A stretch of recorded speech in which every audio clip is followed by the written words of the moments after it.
Chapter 392. Let's wrestle. Accompanied by a burst of unusually happy laughter, a seemingly weak arm extended towards Wuming. However, this arm gave Wuming a very dangerous feeling. If I'm caught by this arm, I'll be finished even if I don't die. Wuming was shocked. In an instant, the blonde lady grabbed Wuming and fiercely threw Wuming over her shoulder. Boom! Wuming's body slammed into the ground. The ground around Wuming cracked and made a loud noise. Ah, it's a substitute. The blonde lady let go of Wuming, who had fallen to the ground. Then, Wuming, who had been thrown to the ground by the blonde lady, changed. At a speed visible to the naked eye, Wuming's body turned into wood. Using his clothes as a medium, Wuming successfully escaped Quizzer's fatal fall. I don't dare to be caught by that move of yours. Even if my durability is B grade, I wouldn't dare to try. At this time, Wuming's voice came from behind the blonde lady. After all, it would be troublesome if he died. The blonde lady turned her head and saw Wuming standing not far away, unharmed. His upper body was naked. Oh, you've taken off all your clothes as soon as we meet. It really makes me a little embarrassed. The blonde lady said happily without any embarrassment. Because the density of magic in the dense forest was too high, and the blonde lady was too fast, Wuming did not notice her approach until he saw her. Now, Wuming looked seriously at the blonde lady who was exposed in front of him. Wuming felt a high level of divinity from her. In this case, presumably, this goddess was not lying. With such a high level of divinity, no one could impersonate her except a god of the main god level. She was probably the Quetzalcoatl. You must be the feathered serpent god. Wuming did not beat around the bush. That's right, big sister, I am the Quetzalcoatl. You can call me Quetzalcoatl, the Yuruk. Quetzalcoatl smiled at Wuming. Although Wuming was a little surprised by the feathered serpent god's gender, he could still accept it.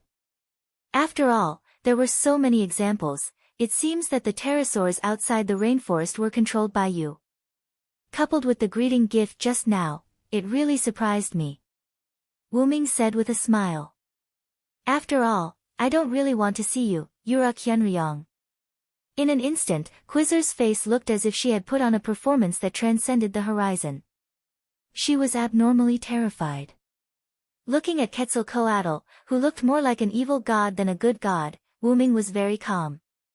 I want to know about the three goddesses' alliance and your respective goals. That's why I'm here.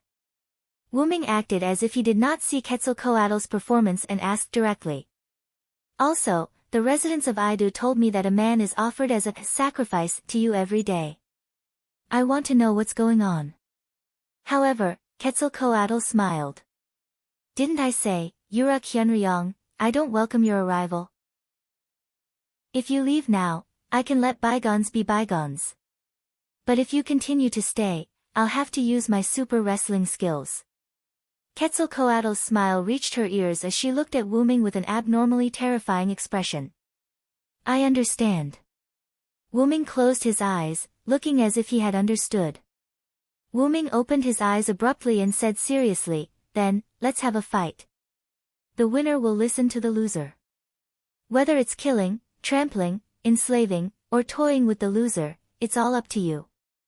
How about it? Oh, it's quite interesting, isn't it? I accept, big sister. Quetzalcoatl instantly cancelled her performance and reverted to her loving big sister appearance, agreeing to Wuming's suggestion. Then, in less than a few seconds, Quetzalcoatl used her performance again and smiled maliciously at Wuming. In that case, you'd better be prepared to die, Hyunryong. Then, as if he had achieved his goal, Wuming's lips curled up into a smile. With this, the contract is established. As soon as Wuming finished speaking, the sound of chains could be heard. Clatter, what? The shimmering golden chains wrapped around Quetzalcoatl, causing her to cry out in surprise. Quetzalcoatl looked at the center of the cracked ground behind her. The pristine white robe seemed to be worn by an invisible person, hovering above the ground like a ghost.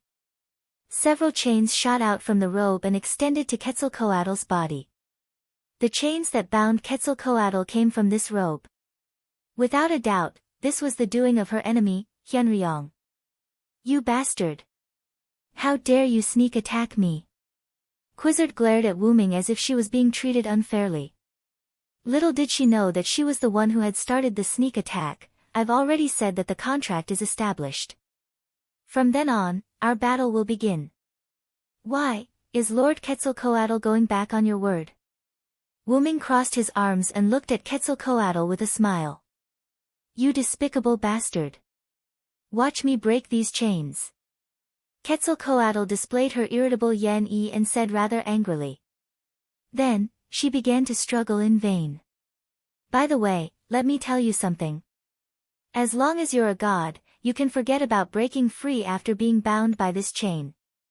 Even if Tiamat came, she wouldn't be able to break free either, Wuming said rather arrogantly.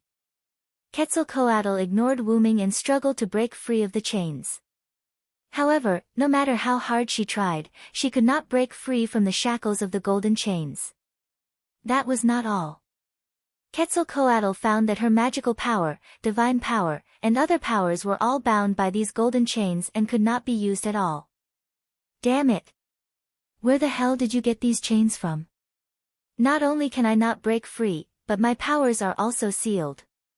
Even the Enkidu isn't this perverted. Quetzalcoatl gave up on struggling and said irritably. What?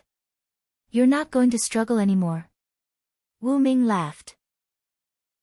Of course, Quetzalcoatl could not break free of the Enkidu.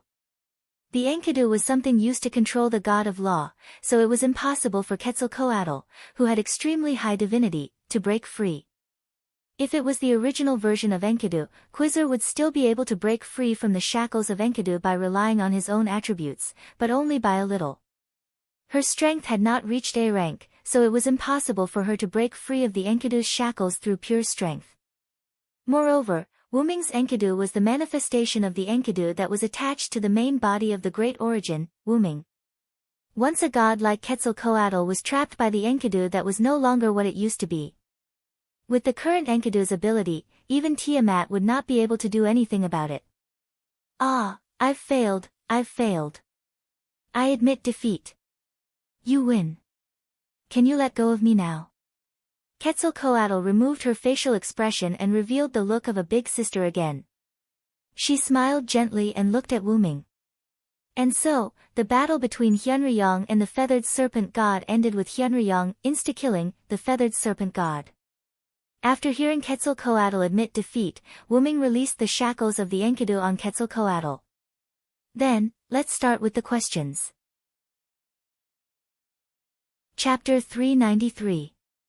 Wuming was not worried that Quetzalcoatl would go back on her word, because the agreement between Wuming and Quizzar would be upheld by the world.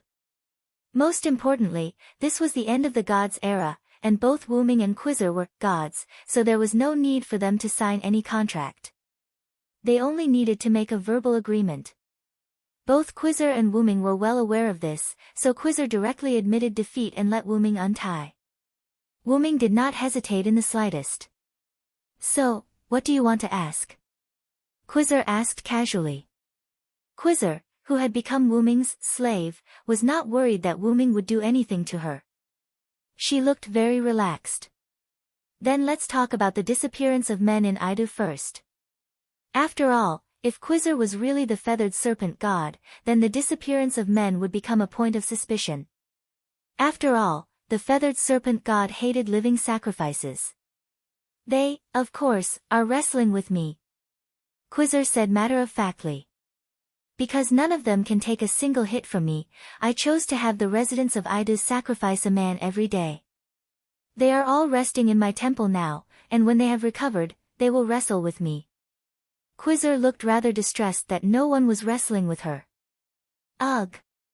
Wuming did not expect that Quizzar would ask the residents of Idu to sacrifice a man every day just to have someone to wrestle with. Although Wuming did not know much about wrestling, Quizzar seemed to have used wrestling techniques when she attacked Wuming at the beginning. How much did she like wrestling? Wuming remembered that the feathered serpent god did not seem to have any wrestling attributes. How did her hobby of wrestling come to be? Seriously, it's rare that you don't fall, but you can't live on? Wuming helplessly covered his face. Of course. Wrestling is a religion. If possible, I want to become the god of wrestling. Quasar did not have the slightest bit of self-awareness. Instead, he wanted to become the god of wrestling. Next question. What is your relationship with the mother of magical beasts in the north, Tiamat? Wuming asked. After all, one of the two pillar goddesses was in the south and the other was in the north. One was waging a war against the magical beasts, while the other was secretly expanding her territory. Wuming didn't believe that the two of them had nothing to do with each other. How could it be so coincidental that they were doing it at the same time? Ah, you've really hit the nail on the head. Quizhar smiled in surprise. I'm in an alliance with them, Quizhar said. After a while, Quizhar told Wuming everything.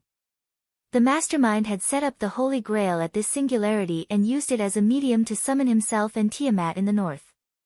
He left a message that whoever obtained the Uruk's Holy Grail first would become the new goddess of this era and control the fate of this era. Therefore, the two pillar goddesses competed separately. Tiamat started from the north, while Quizhar started from the south. One kept producing magical beasts, crushing the northern cities with their numbers and pushing towards the south. The other relied on the concealment of the dense forest and the rapid and fatal attacks of the magical beasts in the north as cover. Quizhar slowly expanded towards the north. The goal of the two pillar goddesses was the Uruk in the middle of Mesopotamia because the Holy Grail they were fighting for was in Gilgamesh's hands. However, compared to Tiamat, who was producing magical beasts and killing humans, Quizhar was much milder. After all, I still quite like humans. This was Quizhar's statement. The protection that Quizhar mentioned was true. She loved humans from the bottom of her heart. Therefore, her method was to occupy the Uruk and obtain the Holy Grail from Gilgamesh to become the new goddess of this era. Therefore, with the protection of the pterosaur, no humans in Quizhar's territory were killed by magical beasts that came out of nowhere. This was especially so for wrestling. Although those who wrestled with Quizhar were covered in wounds, they did not die. Moreover, Quizhar would provide them with treatment and water to survive. Other than exchanging a few blows with Quizhar every day, the rest of the time was quite comfortable. At the very least, their lives were not in danger. Why do I feel like a gigolo? Wuming complained in his heart. Tiamat and Quizhar established an alliance to conquer the Uruk together. At the same time, they also established a contract. No one was to hinder the other, attack the other, or harm the other. Once this contract was broken, one would receive a backlash from the world. It could be said that the damage would be doubled for those of the same level. Perhaps, the moment before they attacked, they would be killed by the heavenly punishment of breaking the oath. However, a new goddess appeared not long ago, Quizhar said. The new goddess also knew that she would become the goddess of the new era if she obtained the Holy Grail. Therefore, she also wanted to cooperate with Tiamat and Quizhar and join their alliance. However, in reality, although it was called cooperation and joining the alliance, it was actually just joining a contract with the other goddesses not to harm each other. After all, it would be terrible if Tiamat and Quizhar joined forces to deal with her. Because this goddess was the last to join, and because of her uniqueness, she was not assigned any offensive tasks. Instead, she was in a standby state. In other words, the three goddesses are in an alliance. Wuming pondered over Quizhar's words. He did not suspect that Quizhar was lying. She could not lie because of the restrictions of the contract. That's right. It's the situation of the three goddesses fighting for themselves in the alliance. Quizhar smiled. So, who is the third goddess? Wuming asked. After all, the contents of the three goddesses' contract did not state that they could not disclose information about the other goddesses. Therefore, it was fine for Quizhar to reveal information to Wuming. It's the native goddess of Mesopotamia, the mistress of the underworld, Ereshkigal, Quizhar said the goddess name. It's her. Wuming was a little shocked. Wuming finally understood why the third goddess was not assigned an offensive task. Ereshkigal was born to manage the underworld. No god liked to manage it, and she could not leave the underworld for the rest of her life. She could only stay in the underworld. Therefore, Ereshkigal could not attack the Uruk on land. However, because Ereshkigal could not leave the shackles of the underworld, she had more powerful authority. Even if she was in the underworld, she was invincible. No god or human who came to the underworld could resist her. Even if she could not be on land, Ereshkigal could still operate from below the city. She could pull the souls of humans on the ground into the underworld in an instant. This created a terrifying scene. The bodies of humans were cold in their sleep, and the entire city became a ghost town. This is really useful information. Wuming nodded. This trip was not a waste. Since you have no intention of killing humans, how about we stop here? Wuming looked at Quizhar. If he could solve the problem of Quizhar before she was in danger, Wuming's trip from the Uruk to the extreme south was not in vain. Chapter 394. Apart from that, Wuming had another idea. After all, Quizhar was also a goddess. Even if she could not attack the other pillar goddesses, she could still keep the other goddesses in check. She could also deal with the magical beasts. After all, Quizhar was already doing that. She was protecting the people in her territory from the magical beasts. After all, the restriction of the contract was that he could not attack the goddess. Therefore, Wuming wanted to rope Quizhar into his side. Wuming believed that with Quizhar's addition, the Uruk side would be like a tiger that had grown wings. Even if it did not work, it would be fine as long as Quizhar did not expand her territory and attack the Uruk. Sure, Quizhar said with a smile. You agreed so decisively. Wuming was a little surprised. After all, I was defeated. Even if it was a sneak attack, I would still admit defeat. That's what it means to be inferior. Looking at Quizhar like this, Wuming could not help but think of the legend of the feathered serpent god. Due to being drunk by other gods with ulterior motives, the country under her rule was ruined by the other gods. After the feathered serpent god woke up, she blamed herself for her mistake and decided to leave this place to reflect on herself.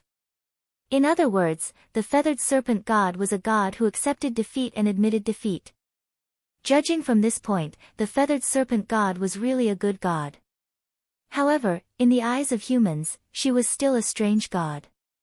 If you want to contribute a man every day, you should make it clear. If it's just wrestling, it's not a big deal. You can also let them go home. They can come over and wrestle with you every day. You can also hold a wrestling tournament and train these people who don't know how to wrestle. That's too unbecoming of a goddess, Quizhar responded to Wuming with a smile. In that case, let these men go. I'll ask King Gilgamesh. You can hold a wrestling tournament and train these people to wrestle. I'll show them to you. For people who loved wrestling, it was good to be able to watch an exciting wrestling competition. Yes, you win. You have the final say. Quizhar waved her hand, indicating that she agreed with Wuming's words. Wuming looked at the regretful Quizhar and pondered for a moment before speaking. If it's wrestling, I can actually play along with you. After all, it's more interesting if the opponent is a god of the same level, isn't it? Wuming smiled. After all, Wuming and Quizhar had only exchanged a few blows before Quizhar was bound by Wuming's Enkidu. There was no fight at all. It wasn't just Quizhar. In fact, Wuming also felt rather regretful. His opponent was the legendary feathered serpent god. If he didn't fight, he would be letting down this fated encounter. Really? Good. Let's wrestle first. Quizhar was overjoyed and rushed towards Wuming. Hey! Wait! I'm not talking about now. Come. I'll be very gentle. Dong!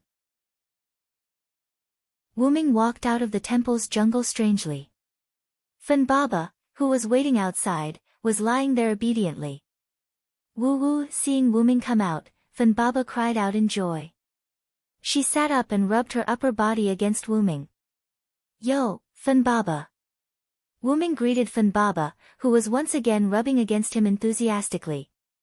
However, Wuming's movements were slightly stiff. Woo-woo. Funbaba tilted her head in confusion. It's okay, I've already solved the feathered serpent god's problem. It's just that I was chatting with the feathered serpent god just now and she was a little excited. Wuming said with a fake smile. Thinking of Wuming just now, Wuming felt helpless. Because he had aroused Quizhar's fighting spirit, no matter how Wuming persuaded her, she couldn't calm down. Therefore, Wuming fought with Quizhar. Then, it turned out that Wuming really didn't know how to wrestle and was repeatedly thrown by Quizhar. Wuming always felt that this was Quizhar's revenge for him using Enkidu to plot against Quizhar. She didn't show any mercy at all. Fortunately, Wuming's own martial arts skills were good. After learning Quizhar's wrestling skills, he successfully made a scene with Quizhar. As a result, the jungle and even the land around the temple seemed to have been ravaged by a storm. What a good fall. I didn't even dare to use my strength against a human. Indeed, it's more comfortable to fall against a god of the same level. This was Quizhar's face full of joy after the incident. In that case, I'll go make arrangements for the pterosaur first. I'll send all the men in my temple back to Eric Metropolis. Then, Quizhar entered the temple and Wuming walked out. Wuming smiled at Funbaba and touched his lower back.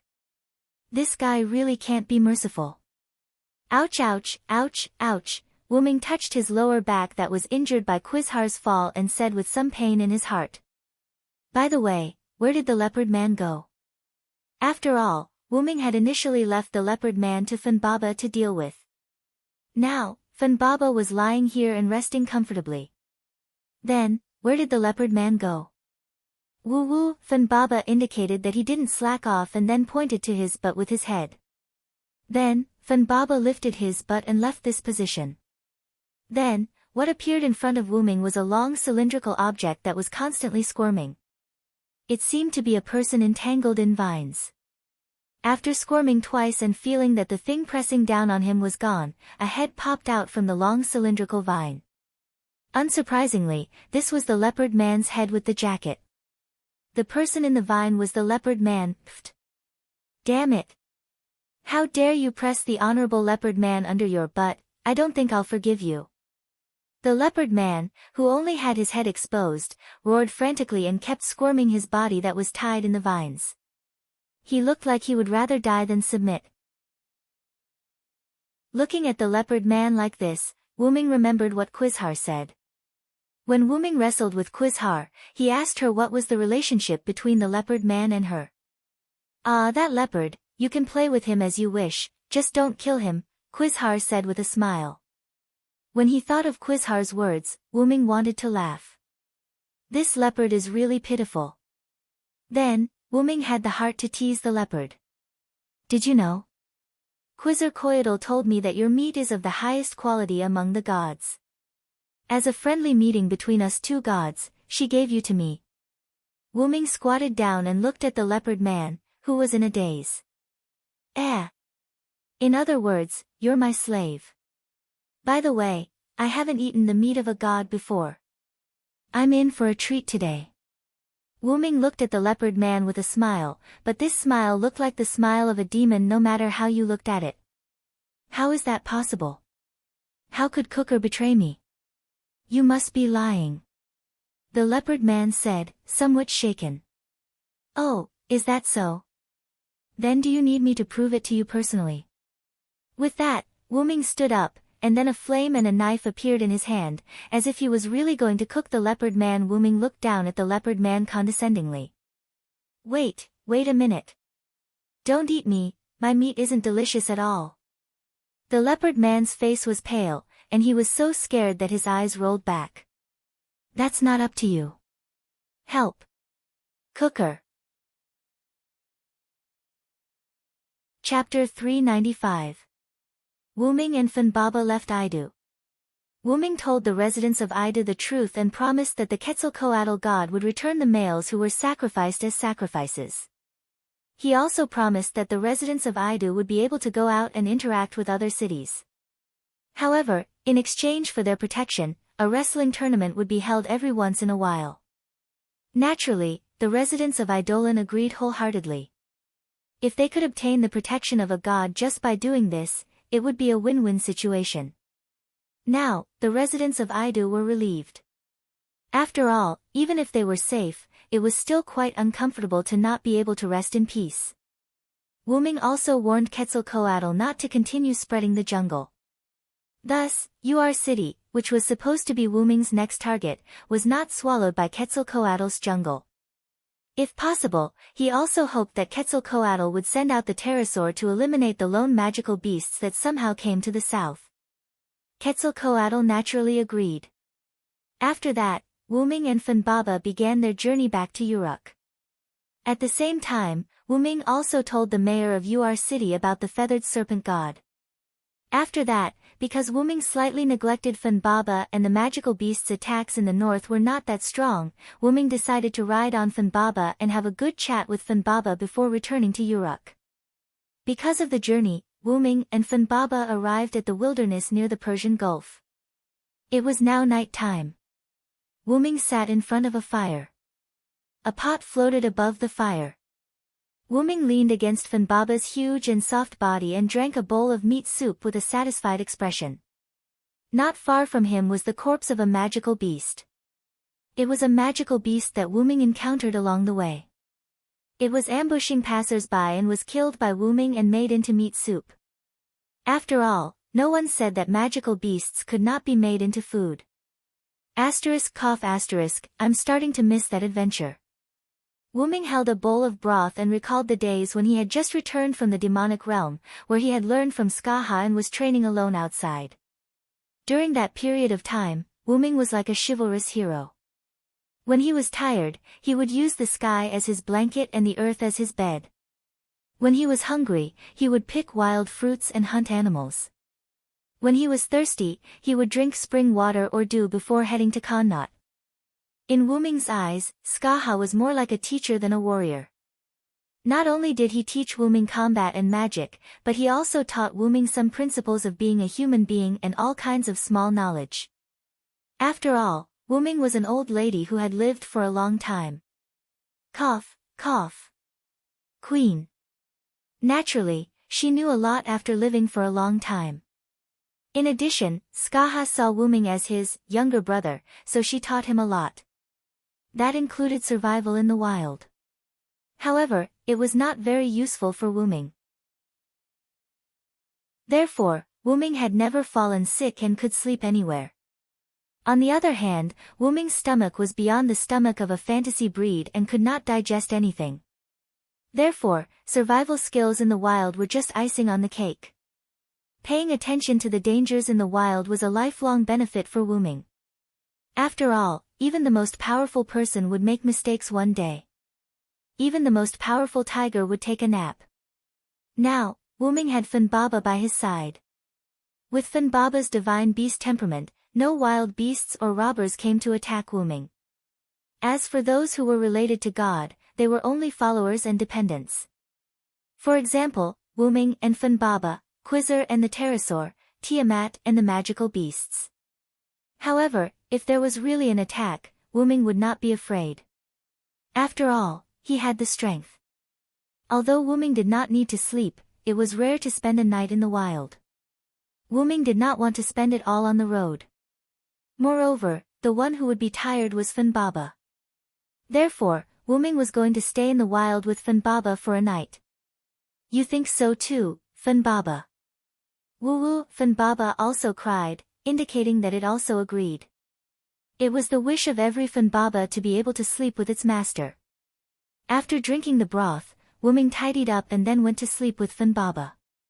After that, Wuming began to dream. He had a strange dream. Wuming came to a black abyss. It was as if he had fallen into a swamp. Wuming's movements were particularly difficult, and he could not see anything clearly. Only a sad song echoed. Wuming could feel the sadness in this song. A mother was helpless and sad to be abandoned by her children. Wuming could not help but be attracted by this song. He gradually looked for the owner of the song in the dark space, trying to drive his body back to his mother's arms. At this moment, Wuming heard Funbaba's cry, and then he was awakened. Woo-woo. Wuming suddenly opened his eyes and looked at the bright sky. His head was a little dizzy as he looked around. Funbaba put down its foreleg that hit Wuming's head, and then rubbed its head against Wuming's head. Its originally anxious appearance calmed down. Wuming didn't know if it was because he was hit by Funbaba or because of the dream, but now his head was quite dizzy, as if he didn't sleep well. That was definitely not a dream, Wuming said with some fear. If it wasn't for Funbaba hitting Wuming hard, I'm afraid that Wuming would really fall into the arms of the owner of the song, and once that happened, Wuming had a hunch that he would never wake up again. After all, his consciousness was transferred from his main body to his servant's body.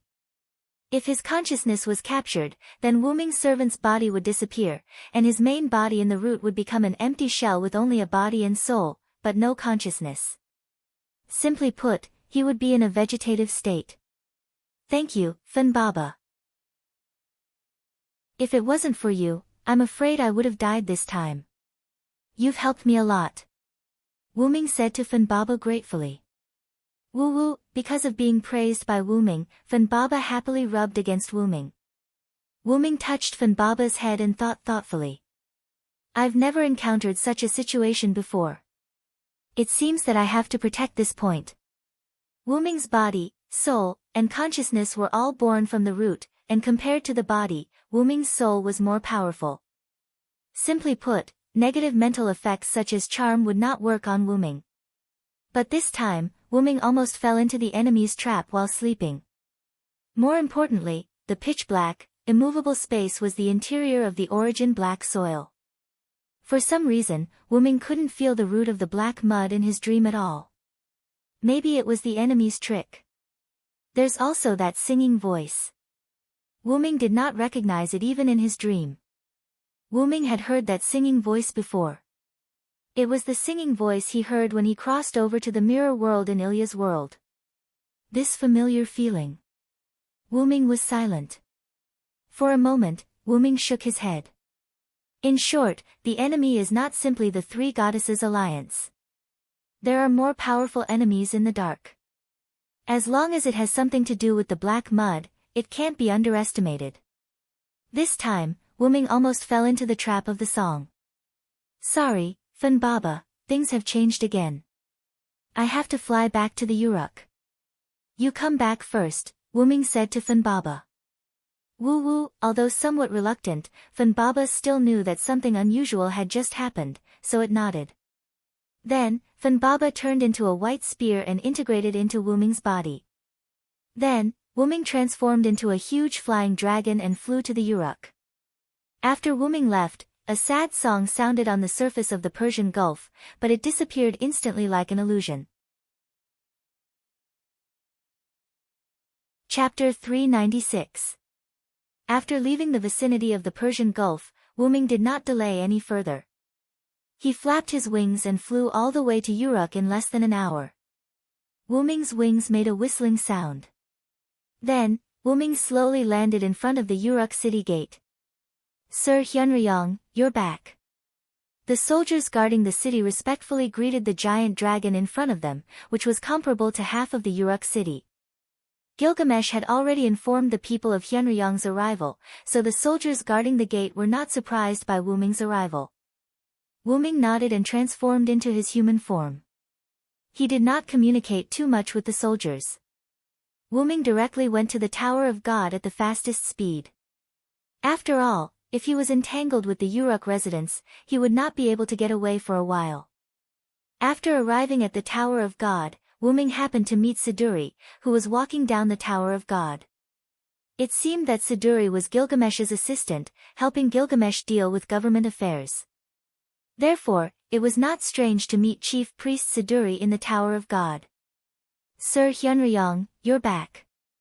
Siduri bowed slightly and greeted Wuming. Oh, it's Siduri. How is it? Is your body all right? Wuming asked with concern.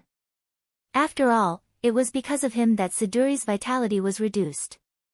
It's no longer a big problem. I'm really sorry, Sir Hyunryong. As your priest, not only did I not help you, but I also caused you trouble. Siduri really deserves to die. Siduri shook her head, indicating that she was fine. Then, Siduri began to blame herself again. It had to be said that Siduri was a little too respectful to Wuming. Before Wuming left here, Siduri was also like this.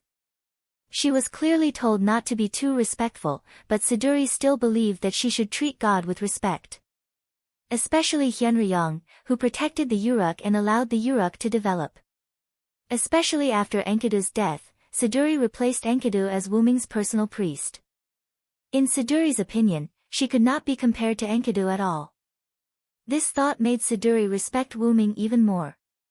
In addition, not long after Siduri became Wuming's priest, Wuming left the Uruk. This made Siduri have an illusion that, did I disappoint Hyunryong and leave the Uruk? All of this made Siduri respect Wuming very much. Siduri, I don't like humans being too respectful to gods. This includes myself. Wuming instantly looked at Siduri seriously. Siduri also remembered what Wuming said to Siduri after she became Hyunryong's priest. The reason why Hyunryong protected humans was because he hoped that humans would not have to rely on other gods and gradually become independent. There was no need to treat gods as high and mighty beings. It was okay to have an appropriate amount of respect, but too much respect was wrong. Yes. Yes, I'm very sorry, Lord Hyunryong. Siduri became even more respectful and was about to kneel down. I say, you don't have to be so respectful to me. Wuming did not know whether to laugh or cry as he supported Siduri, who had not completely knelt down. Yes, Lord Hyunryong. Siduri said sadly. That's why you can't become Enkidu. Wuming's words shocked Siduri. She felt as nervous as when the teacher found out that she was copying homework. Her heart began to waver. Yes, Siduri knew that it was because of Enkidu that she was able to serve Hyunryong better now that Enkidu had left. But, this is Siduri, isn't it? Wuming looked at Siduri with a smile, then let go of her and walked towards the god's tower. Siduri remained in a half-kneeling position as she stood rooted to the ground. I am myself. Siduri thought about Wuming's words and said meaningfully. Wuming came to the top floor of the god's tower and walked directly into the room on the top floor. Oh, you're back, Hyunryong. Gilgamesh put down the clay tablet in his hand and looked at Wuming, who walked in.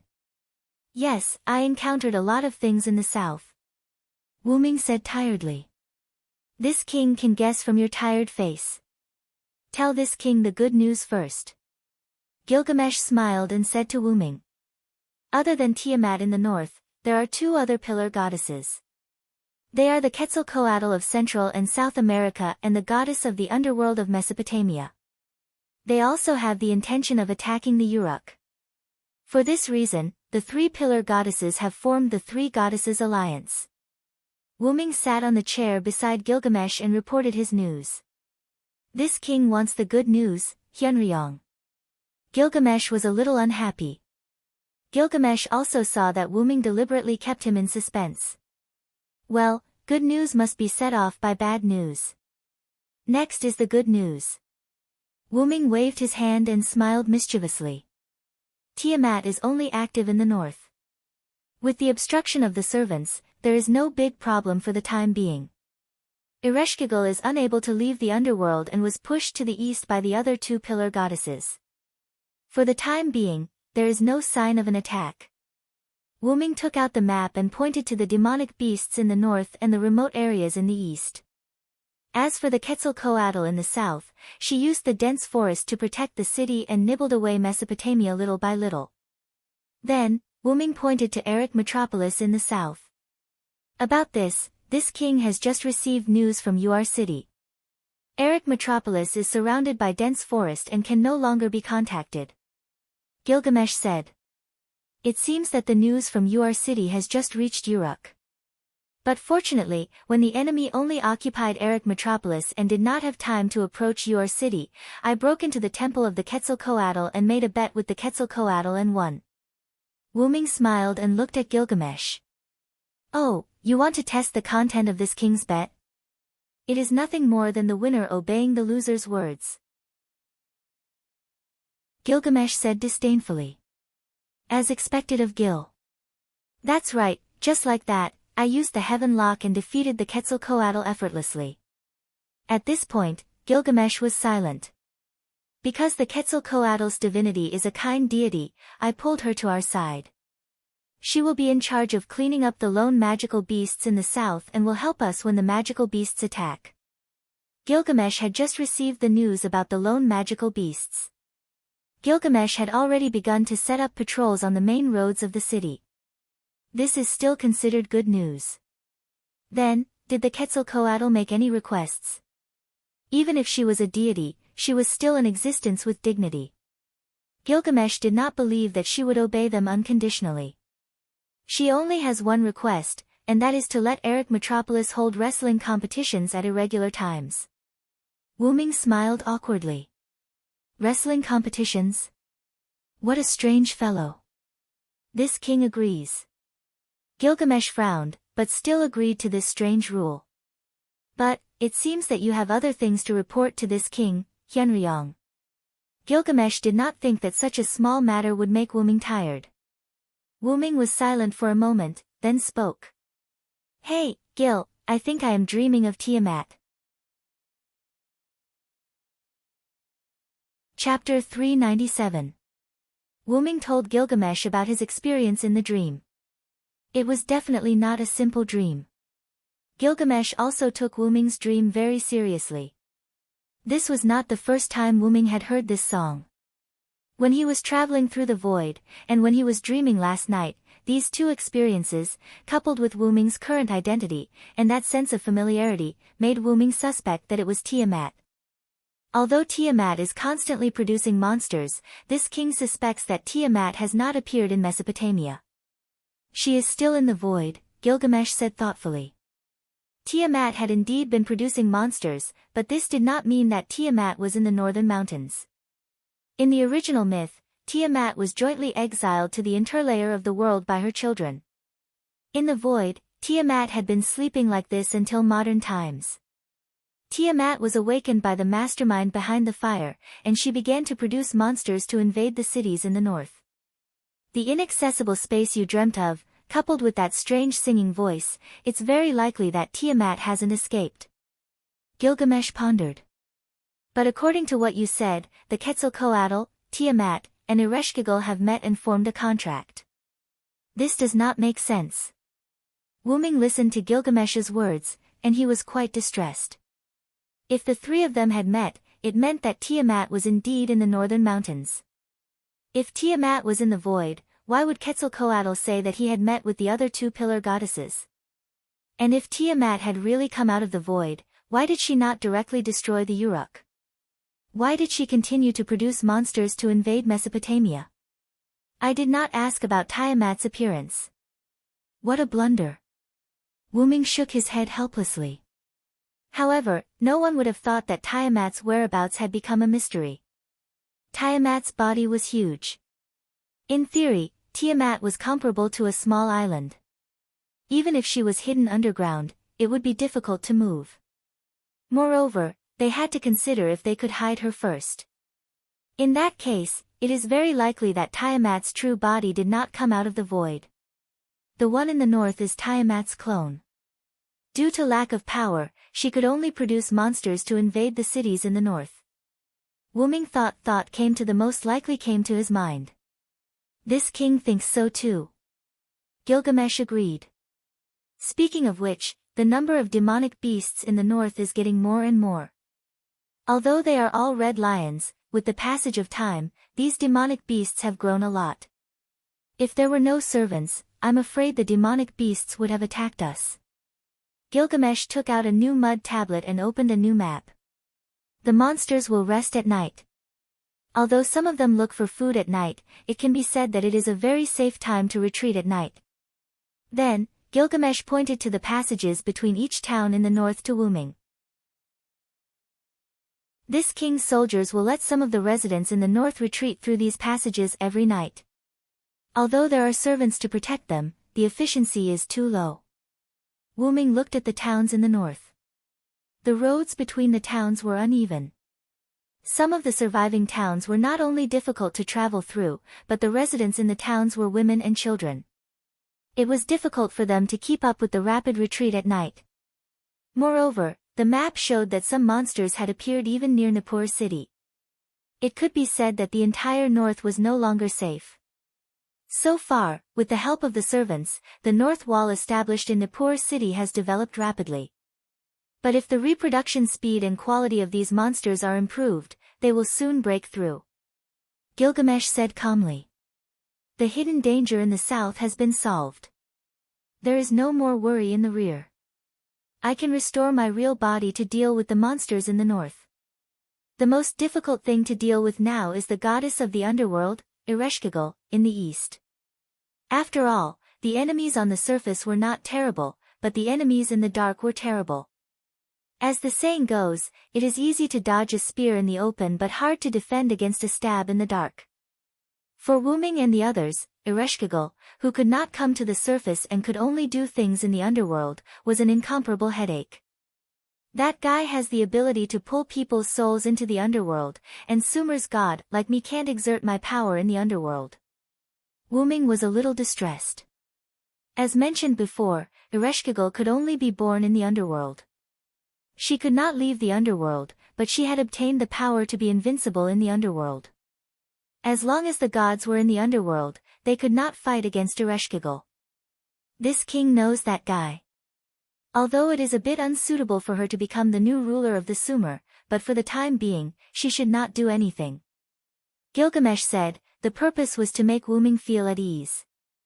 Then, there is no time to lose. I will go to Elysium first and inform Quizhar, and then I will go to the north. Wuming said, stood up.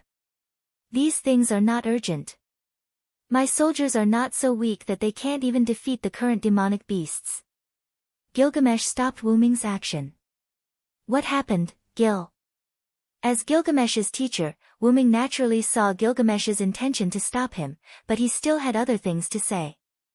Actually, according to the news from the north, a hostile servant has appeared, green hair, a perfect face, white clothes. Gilgamesh did not continue, and Wuming naturally knew who he was talking about. Enkidu. Wuming frowned. Even the chains on Wuming's clothes trembled slightly. The other party has the same combat ability as Enkidu.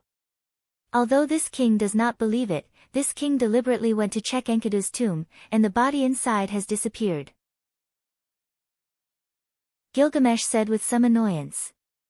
His good friend's body was stolen, and it was very likely that Enkidu's personality had been replaced.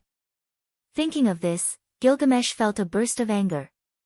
I will go and check, don't worry, Gil.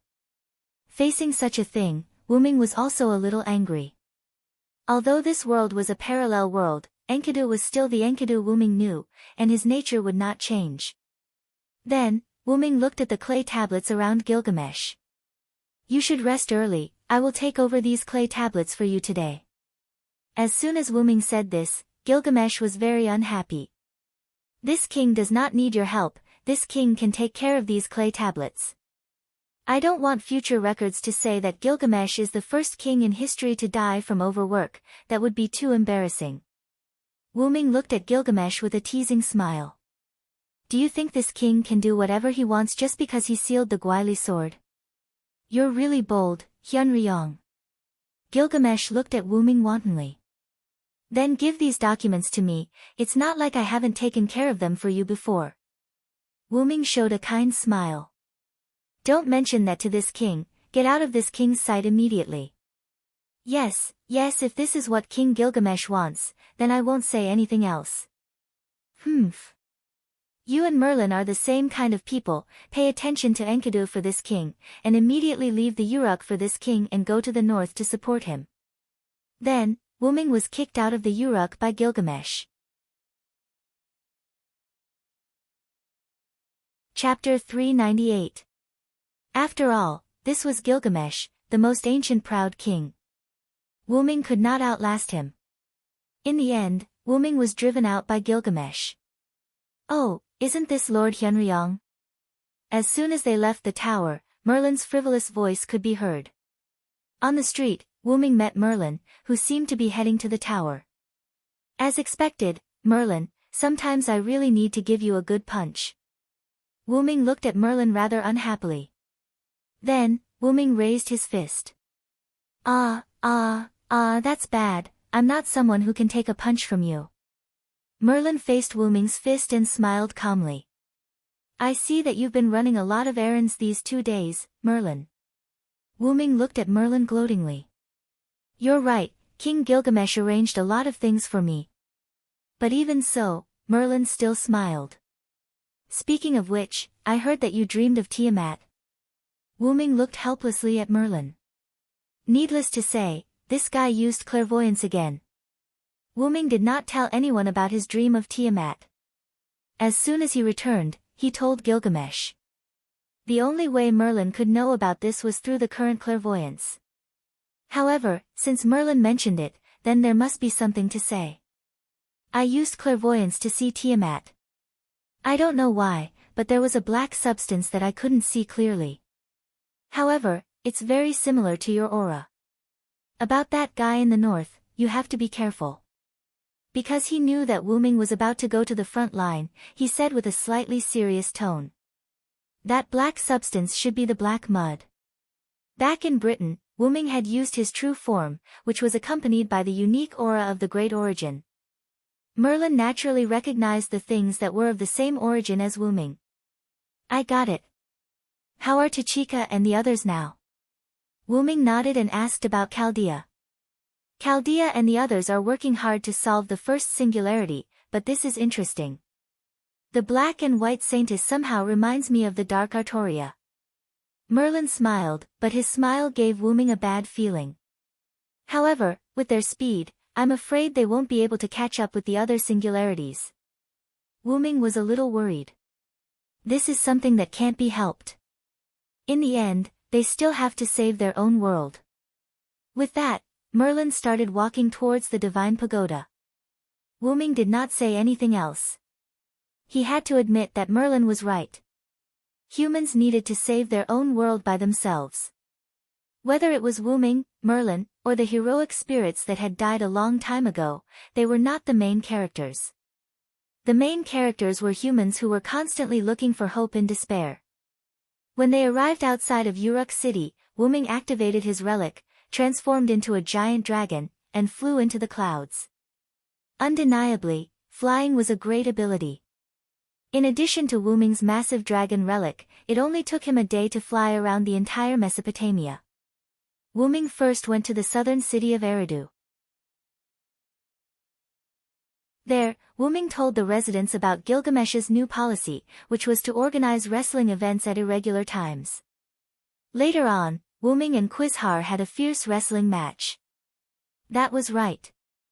The entire Eridu could feel the vibrations from their wrestling.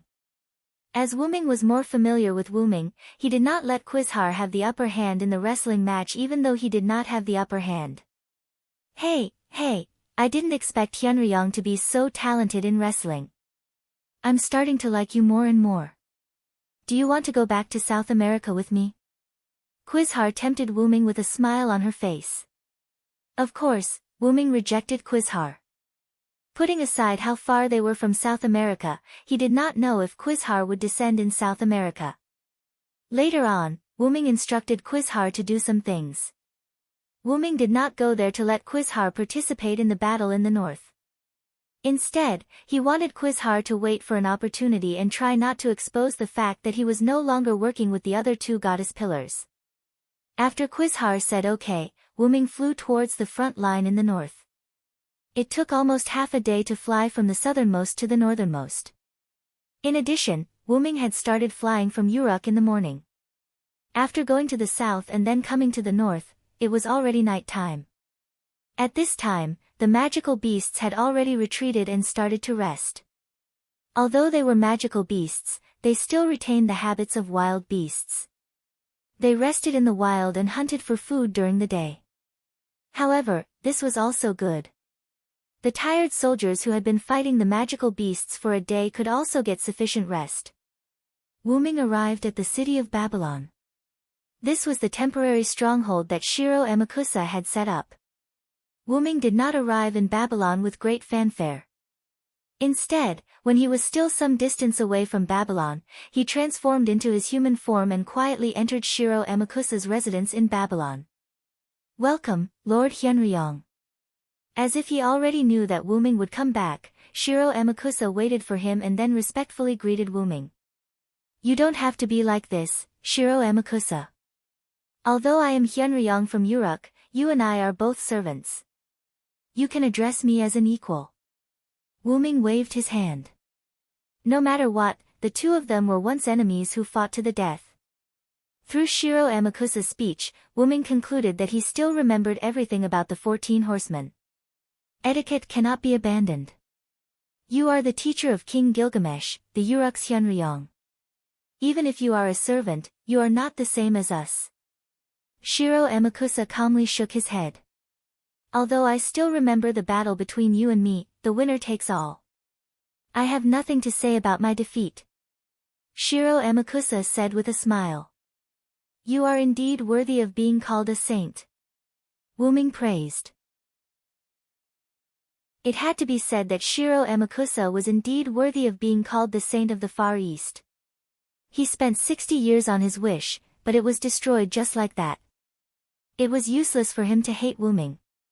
Let's not talk about this for now. Actually, there is one thing I haven't had the time to report to King Gilgamesh. Shiro Amakusa smiled casually, then his expression began to become serious. Ibaraki Duji betrayed us. Wuming frowned.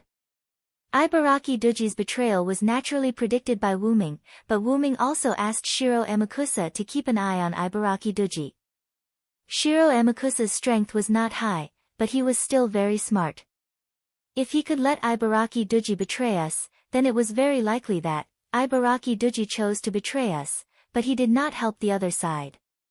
Am I right? Chapter 399. Shiro Amakusa had been monitoring Ibaraki Dojo. If Ibaraki Dojo went to help the other side, Shiro Amakusa, who noticed that something was wrong, would order the multiple servants present to kill Ibaraki Dojo together, but he was afraid that they would fail. Ibaraki Dojo was the only remaining ghost who was able to escape from the battle with Abe Saimai, Lai Hiroshi, and Watanabe Tsuyoshi. The reason why Gilgamesh couldn't control her with the command seal was because Gilgamesh's summoning method wasn't the standard Holy Grail war summoning method. Therefore, Gilgamesh didn't have command seals on the back of his hand. Then, Shiro Amakusa nodded with a smile. You're right, because Ibaraki Dojo didn't go to the enemy camp, I didn't choose to stop her. Then, Shiro Amakusa pointed to a mountain range not far from Babylon. That guy escaped to the mountain. According to Fuma Kotaro's report, Ibaraki Dojo joined forces with a group of people to become bandits.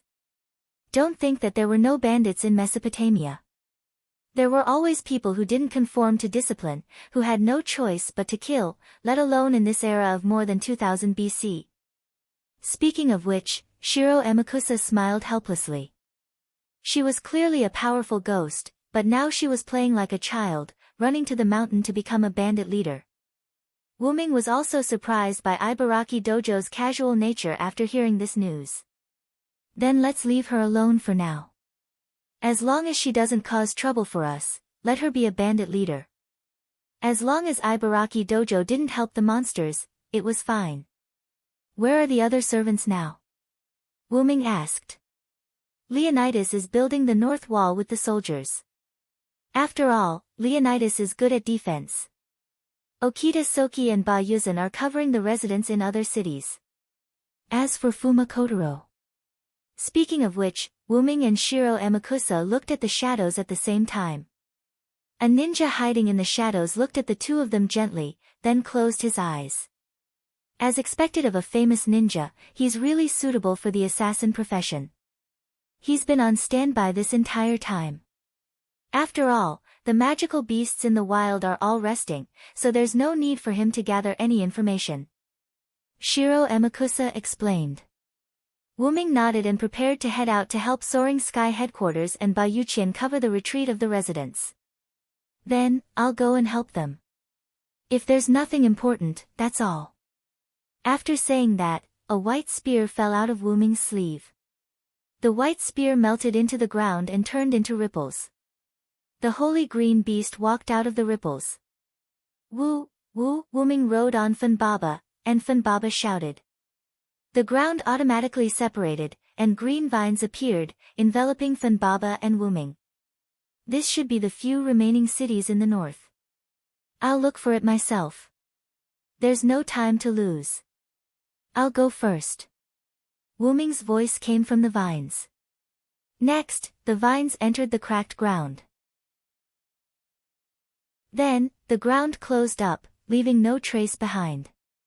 Is this the power of the forest's divine beast, Funbaba? It's quite powerful. Shiro Emakusa praised. I'll have to trouble you tonight. See if you can find the magical beast's lair. Then, Shiro Emakusa looked at Fuma Kotaro. Understood. After saying that, the figure in the shadows disappeared. The magical beasts are getting stronger, and the casualties are increasing. The soldiers are getting more and more tired. We have to speed up the construction of the north wall. With that, Shiro Emakusa returned to his room and continued with Wuming's work. Outside of Babylon, the ground cracked open, and giant vines appeared from within. The vines spread out, and Funbaba and Wuming's figures appeared. Then, the vines returned to the ground, and the cracks in the ground closed up again, leaving no trace behind. This was Funbaba's ability. As a divine beast of the forest, it could still manipulate the vines to move under the ground. But it only did this because it was afraid of affecting the residents of Babylon. Let's go there first. I remember there was a city that survived the attack of the magical beasts. After all, Wuming had intelligence. Wuming basically remembered the location of the remaining cities in the north. Wuming's current idea was that if he didn't encounter Okita Soki and Ba Yuzan, then Wuming was ready to cover the evacuation of the people in the town. After all, the magical beasts were decreasing at night. With the cover of 2 servants, they could still safely evacuate. Under Wuming's command, Funbaba began to move. It had to be said that God really took care of Wuming. Wuming chose a city. The city in front of him was indeed the city where Okita Soki and Ba Yuzan covered the evacuation tonight. Not far away, on the main road that connected the cities, Wuming saw the light of fire, the gleam of blades, and the screams of human beings. This time, it was no longer the red lion Ulidim, but countless blue crawling creatures. The tails of these creatures were high, and the poisonous needles on the tails were shining even in the dark night. Purple venom flowed on the tails as if it was about to drip down. Countless mushifu attacked the migrating humans frantically. Anyone who was stung by the mushifu's poisonous needles couldn't survive, and all of them died of poison.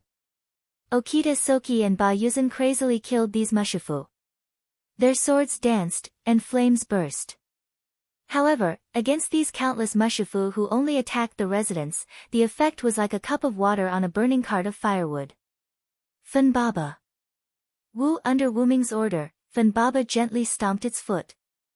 Countless vines emerged from the ground and instantly surrounded all the mushifu and residents. Then, the countless vines seemed to be able to distinguish between demonic beasts and humans. They turned into sharp thorns and penetrated all the mushifu.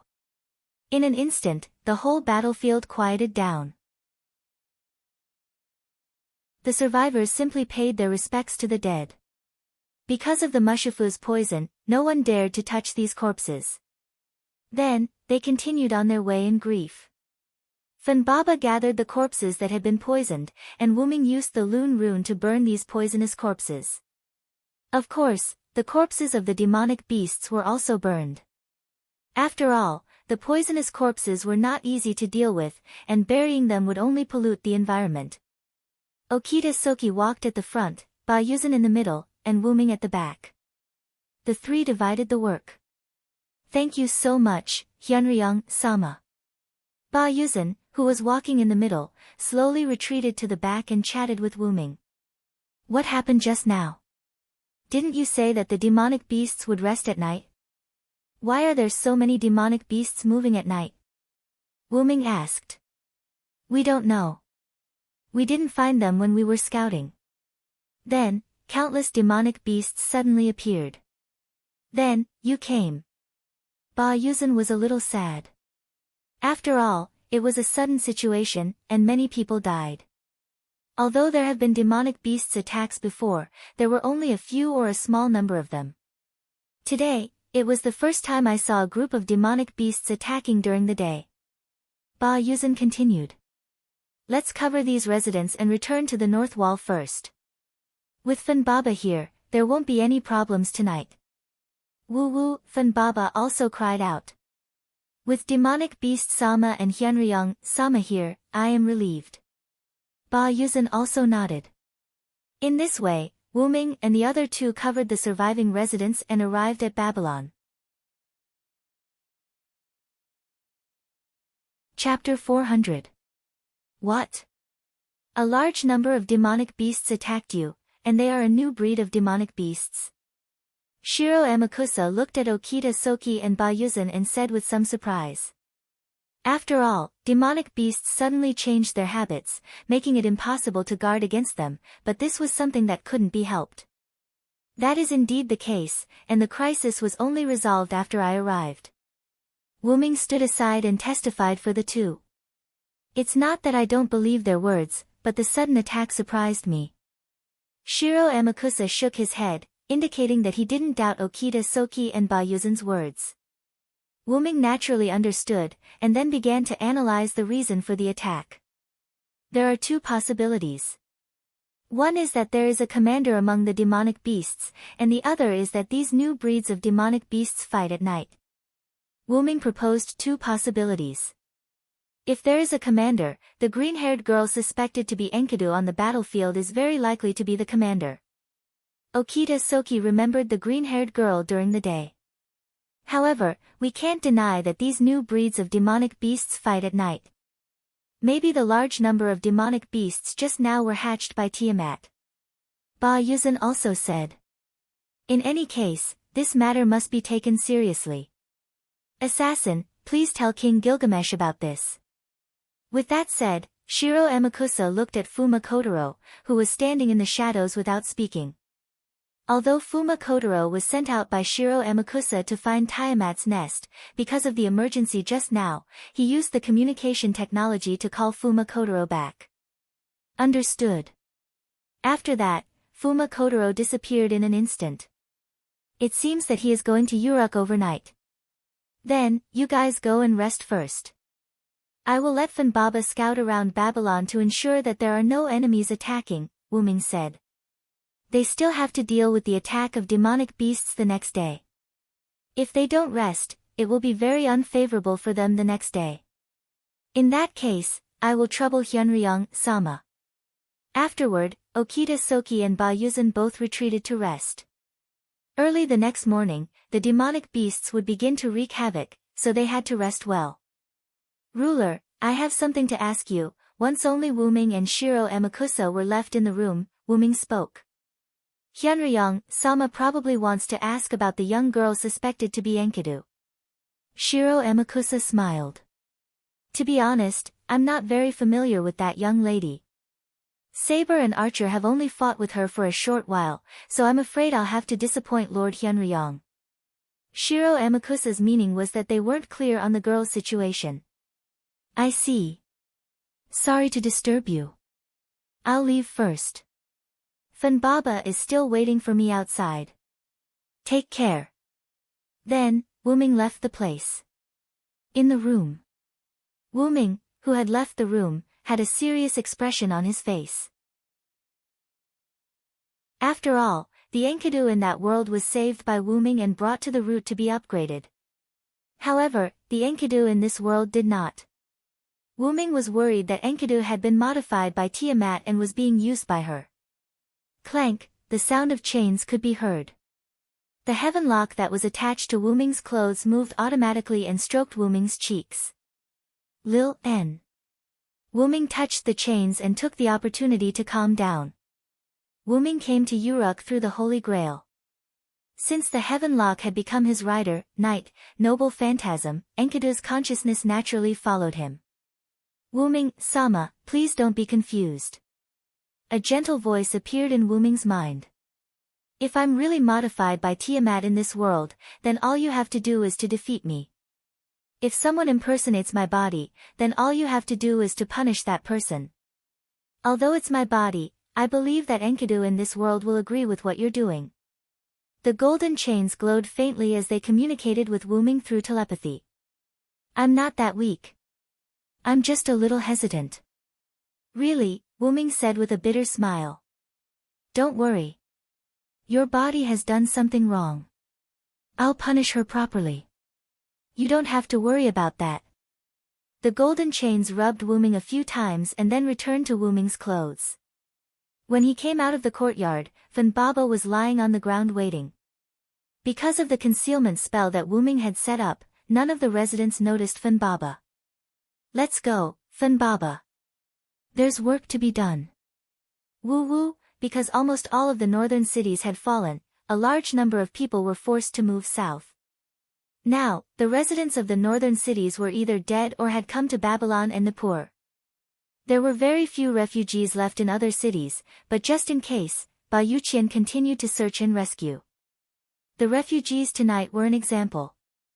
Now, almost all of the refugees had gathered in Babylon and Nippur, preparing to retreat through these two cities to the north wall that was under construction. Therefore, there were a large number of refugees in Babylon. Coupled with the refugees who had just migrated tonight, Babylon was actually very crowded. If there was a sudden attack by a magical beast in the middle of the night, not to mention the soldiers, these refugees would at least be buried here. Of course, that was in the absence of Wuming and other servants. Wuming took Funbaba to the outside of Babylon. With the activation of Funbaba's ability, countless vines were hidden around the city of Babylon. As long as any magical beast passed by, these vines would have an alarm effect. Not only could it trap the magical beast, but it could also let Funbaba know, so that they could start to defend against the magical beast attack. Tonight, I'll leave it to you, Funbaba. Wuming touched Funbaba's head. Woo-woo, Funbaba replied. Although it was said that he got rid of Funbaba, Wuming was not ready to go to sleep, but he was ready to stay up all night. Wuming looked at the bright moon in the sky and could not help but miss the days with Enkidu and Gilgamesh. At that time, the king was still young, the weapons did not understand the human heart, and the god was still a weak guy. Now, everything had changed. The king became very clear, the weapons also understood the human heart and gained friendship, and the god also became strong and had the power to protect others. In the distance, Gilgamesh put down the clay board in his hand and went to the window to enjoy the full moon. I haven't seen the Uruk moon for a long time, as boring as ever. Gilgamesh said indifferently, but his eyes did not leave the moon. In the north, the girl with long green hair looked at the corpse of the magical beast that had been burned to ashes and looked up at the bright moon.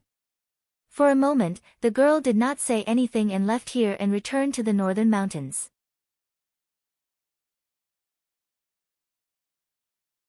Chapter 401. The next day. A night passed, and there were no demonic beasts. Funbaba hid the vines around Babylon in case of emergency. Wuming did not choose to return to Babylon, but stayed outside.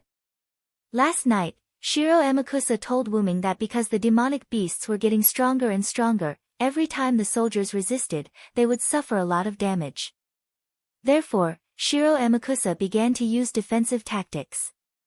Because Babylon was not suitable for defense, everyone set up traps and various defensive measures in the north of Babylon. The purpose was to resist the attack of the demonic beasts. Now, Babylon's army had been assembled, and the reason why Wuming did not choose to return to Uruk was because Wuming wanted to personally meet these demonic beasts. After waiting for a few minutes, it was time for the demonic beasts to attack. Roar! Hiss! The roar of the demonic beasts could be heard. The red lion and the blue poison-tailed lizard came from afar. Like a group of rushing red and blue sea, the two types of demonic beasts mixed together and attacked Babylon. There are so many demonic beasts, even with the help of servants, they can't stop them. Wuming frowned. After all, such a group of demonic beasts was not something that Shiro Amakusa and the other servants could resist. It seems like what Shiro Amakusa said is true. These days, the demonic beasts have begun to become stronger. After saying that, Wuming got down from Funbaba and began to prepare magic. Although I came as a rider, I can still use Loon magic and Yggdrasil, World Tree, magic. After saying that, Wuming raised both of his hands, one hand drew something, and the other hand lit up a magic circle. Flame, ice, holy light, black fog, vines, water blade, rock, countless low-level magic were cast by Wuming, facing the demonic beasts rushing toward this side. It had to be said that no matter how powerful a magical beast was, it would be akin to a moth darting into a flame if it were to use its physical body to charge at Linli, roar. Hiss, the magic beast's blood-curdling screams kept echoing as one magic beast after another collapsed, turning into pure mana and disappearing. This might be the price of magic beasts becoming stronger. Ever since the magic beasts started to become more powerful, the magic beasts that died would turn into mana and disappear instead of leaving behind a physical body. However, this was also good. If the corpses were left behind, it would be troublesome to clean up the battlefield. As expected, they're just a bunch of beasts that only know how to kill. They don't have the ability to scheme at all. Wuming said with some disdain. If it wasn't for the fact that there were too many magical beasts, the intelligence of the people in each city would have been enough to defend against them. But this is also good. There's no need to care too much about things like props, Funbaba, Wuming said to Funbaba. Woo woo, Funbaba responded, taking a step forward and slightly straightening its body. Countless vines broke out of the ground, like a huge python, soaring into the sky. Some entangled the magic beasts, like a blender, crushing their prey. Some were like sharp blades, piercing through the magic beasts. Some simply tore their prey apart.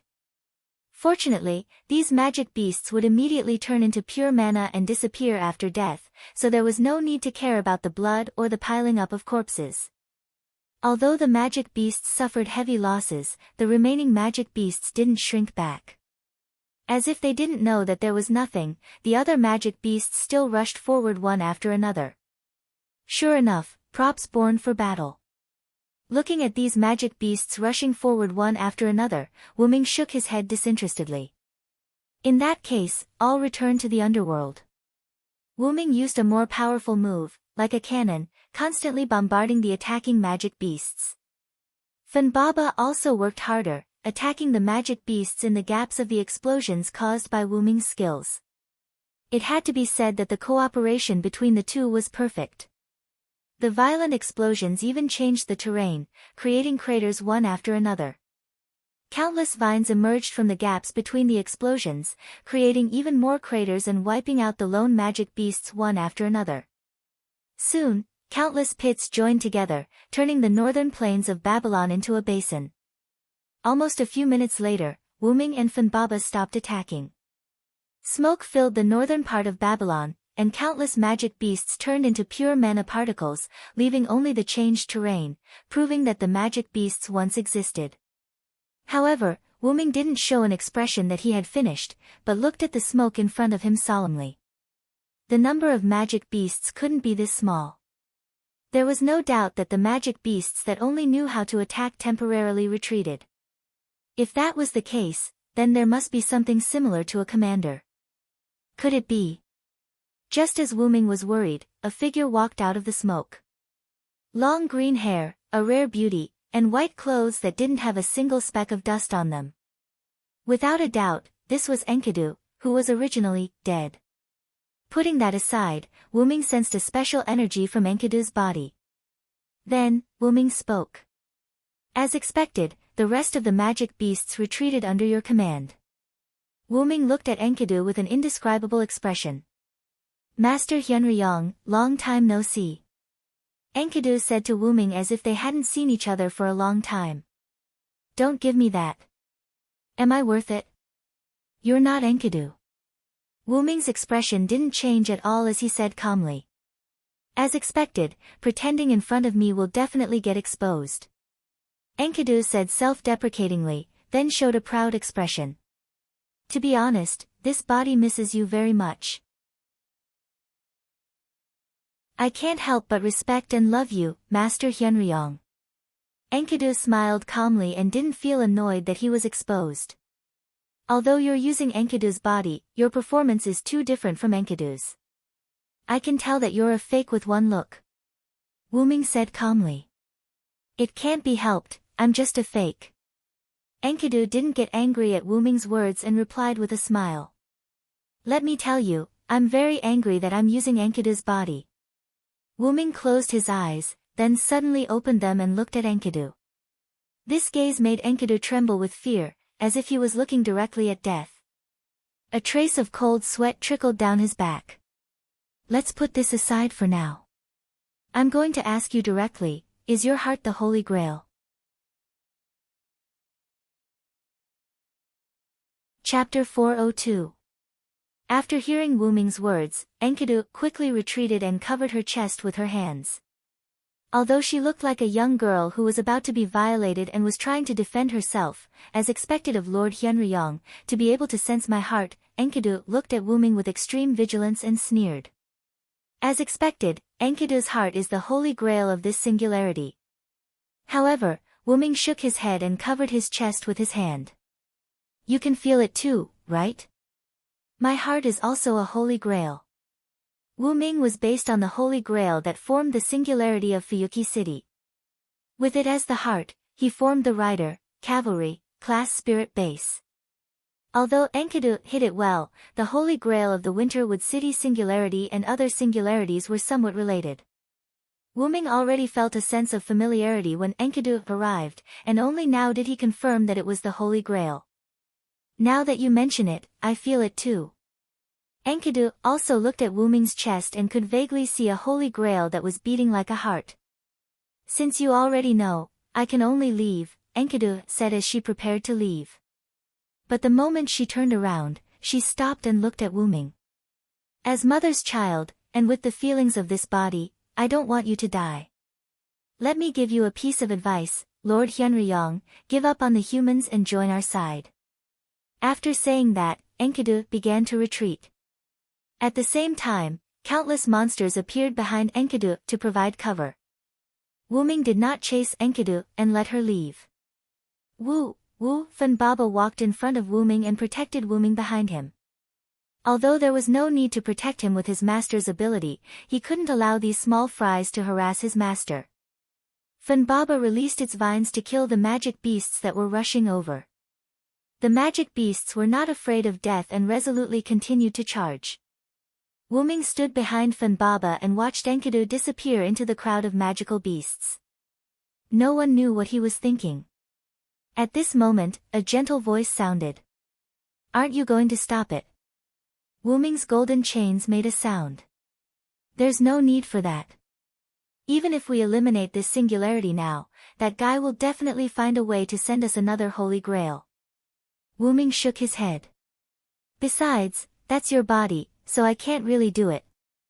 Wuming smiled embarrassedly. Master Wuming, you're really gentle. The chains shook gently and then became silent. Well, it's time to clean up these items. Wuming said and joined the slaughter of the magic beasts. Later, with the cooperation of Wuming and Fun Baba, the magic beasts that gathered in the north of Babylon were all killed. After that, Wuming rode Fun Baba toward the north, but the magic beasts seemed to be scared and almost disappeared. In the afternoon, Wuming rode Fun Baba back to Babylon. After being welcomed by the excited people and soldiers, Wuming entered the meeting hall of the servants. Leaving Fun Baba in the huge open space outside the meeting hall, Wuming walked into the meeting hall. Clap clap clap, as soon as Wuming entered the meeting hall, he heard the sound of applause. As expected of the patron saint of Uruk, the teacher of the ancient king, the great and mysterious figure known as Hyunryong. Then, Shiro Amakusa's flattering voice came. With the help of Hyunryong-sama, we will be able to destroy the magic beasts. Ba Yuzan said with a voice like that of Yamato. Well, Hyunryong-sama is as reliable as Takaka-san and Kondo-san, no, more reliable than them. Okita Soki said with a smile. You must be referring to the bravest man in the world. It's hard to believe that if there was someone like you in the battle at Hot Spring Gate, the outcome would have been different than mine, Leonidas, whose face was hidden by the helmet, said. However, Wuming just smiled at these praises, then shook his head. You must be joking, those magic beasts are just some miscellaneous soldiers. They are all the inferior mass-produced children of Tiamat's magical beasts. They can't even be considered as living creatures, they can only be regarded as tools. If the real Tiamat's magical beasts appear, I'm afraid they won't be weaker than the servants. Wuming didn't get carried away by the praises of the servants because he knew that these magic beasts were just simple miscellaneous soldiers. They relied on their numbers to gain an advantage. Even Shiro Amakusa and the others had no problem killing these magic beasts if they had an unlimited supply of magic power. Of course, in addition to the magic power, there was another point. Shiro Amakusa and the others were there to protect the people, not to attack the enemy, so there was no need to be like Wuming. More importantly, the number and variety of magic beasts is likely to increase again. With Tiamat's continuous optimization of magic beasts, the magic beasts may become stronger and stronger. In the later stage, whether it's the number or quality of magic beasts, I'm afraid that a single servant can't kill them alone. Wuming said slightly solemnly. The others also realized this problem, and their faces were full of seriousness. About this problem, King Gilgamesh has already sent news. At this time, Shiro Amakusa spoke. Last night, Mr. Fuma went to Uruk overnight and conveyed the news of the current frontline to King Gilgamesh. Then, King Gilgamesh made a plan overnight and asked Mr. Fuma to bring it back. On the other side of the meeting hall, Fuma Kotaro appeared from the shadows as if to confirm Shiro Amakusa's words. Shiro Amakusa took out the information that Fuma Kotaro handed in last night. King Gilgamesh's new order is for servants to put down their work and help speed up the construction of the northern wall. Move the people who stayed in Babylon and Nippur to the back of the northern wall as soon as possible and complete the magic beast front. Shiro Amakusa read the content on the clay board. But, who will resist the magic beasts here? There are also the people who survived in the cities. There are also a few cities that we have confirmed that there are still people left. Okita Soki said with some confusion. In this regard, before Shiro Amakusa could speak, Wuming laughed first. I will defend the front line alone, including the rescue of the remaining people. The other servants and soldiers will go to the northern wall. Is that what King Gilgamesh said? Wuming said with great certainty as if he guessed Gilgamesh's meaning. Shiro Amakusa laughed. As expected of Hyunryong-sama, the king's teacher. That's right, for the time being, Hyunryong-sama will take over the defense of the front line, and the rescue work will be the same. King Gilgamesh said in the letter, this king's teacher is there, you can let him take over. This is how teachers are used at this time. Don't worry, he is much more useful than you. That's what King Gilgamesh meant. Shiro Amakusa finished reading. What a cruel king. He actually let his own teacher take over. If he was in the Shinsengumi, he would definitely be resisted. Okita Soki said with some helplessness. Well, but Hyunryong-sama is indeed more useful than us. It is a great honor to be able to get the help of Hyunryong. Leonidas smiled casually at Gilgamesh's ridicule in the letter. Then, let's do it this way. Some of you will cover the residents of Babylon and Nippur to leave here. Some of you will go back to the northern wall to help build the wall. I will defend the front line. Ruler, tell me the location of the remaining people in the cities. I will go and save them. Well, then let's do it this way.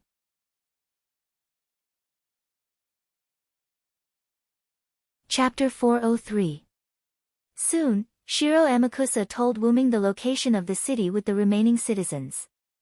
The servants were divided into two troops, one went to the north wall to build the wall, and the other escorted the citizens to evacuate. The army was also divided into two groups. One group followed the servants to the north wall and went to build the north wall. The other group stayed behind to escort the citizens. Later, Shiro Amakusa, Leonidas, and Fuma Kotaro led the army to the north wall to help build the defense. Okita Soki and Bayuzan were arranged to cover the evacuation of Babylon and Nippur, and the army was also divided into two troops. It felt like he was taking care of the girls, cough cough. After that, Wuming also left Babylon. It seemed like the demonic beasts were afraid of Wuming and Funbaba. Wuming left Funbaba behind, and he went to the city with the remaining citizens that Shiro Amakusa said to rescue. When night came, Wuming returned to Funbaba alone. Funbaba didn't lie down to rest this time, but he was walking around like a patrol. "How is it, Funbaba? Is there anything unusual?" Woo-woo, hearing Wuming's question, Funbaba shook his head and said twice, indicating that there was nothing unusual. "Is that so?" Wuming already understood why there was nothing unusual. In the towns that Wuming went to, there was no one left. At that time, Wuming checked the city, and the traces of the demonic beast's invasion were quite obvious. Wuming carefully searched the town, but Wuming didn't find any living people, not even corpses. Except for some blood on the ground, only the panicked town was left empty. It seemed that the rest of the people were dragged to the nest by the demonic beasts. With his own speed, Wuming quickly checked all the towns in the north. Wuming discovered something. No matter who it was, there were very few bloodstains. Currently, there were no magical beasts with mouths big enough to swallow a person whole. Since that was the case, there was only one possibility. Although it's inconceivable, those people should have all been transported back to their nest by the magical beasts. Wuming said with a grave expression. And why did the magical beasts transport those people back to their lair? Serve as food reserves. To become nourishment for Tiamat. Serving as nutrients for the production of other magic beasts. Although it was cruel to say this, but they had already entered the lair of the magical beasts, and the magical beasts could do whatever they wanted. Woo-woo, Funbaba lowered its head and rubbed against Wuming to comfort him. Although I'm not in a good mood, I'm more worried about one thing. Wuming patted Funbaba, indicating that he wasn't worried, and then continued. Say, do you think those people will be transformed into demonic beasts after they've been captured? This sentence made Funbaba a little stunned. I don't think that Tiamat, who can produce so many demonic beasts, needs nourishment, and I don't think these demonic beasts will bring people back just to store food for their own kind.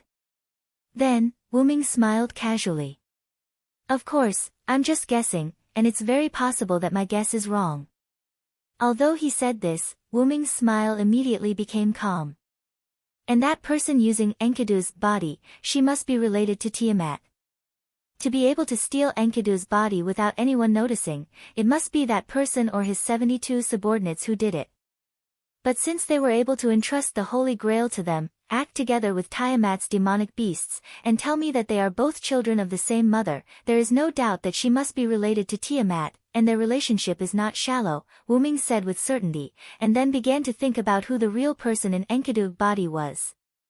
Woo-woo, looking at the frowning Wuming, Funbaba stepped forward and pushed the unprepared Wuming to the ground, and then pressed its huge head on Wuming's body. Wait! Wait, Funbaba, what are you doing? Being pushed down, Wuming was startled, and his thoughts jumped out of his thoughts. Woo-woo, Funbaba ignored Wuming's question, and continued to act like a spoiled child, constantly rubbing against Wuming. But little did he know that with the huge Funbaba rubbing against him like this, Wuming couldn't take it. I know, I won't think about it anymore, get off of me first. Woo-woo. After a short period of disturbance, Wuming got rid of Funbaba's spoiled child. Then, it was already evening, and the sun had set. Really, don't jump on me in the future, your head is bigger than my body, how can you just jump on me like that? Wuming sorted out the disturbance caused by Funbaba, and said to Funbaba somewhat helplessly. Woo-woo, Funbaba sat there obediently, like a child who admitted its mistake. Well, I'm not blaming you, be careful next time. Seeing the listless Funbaba, Wuming was amused, and then quickly comforted Funbaba. Woo Woo, after being touched by its master, Funbaba showed a happy expression.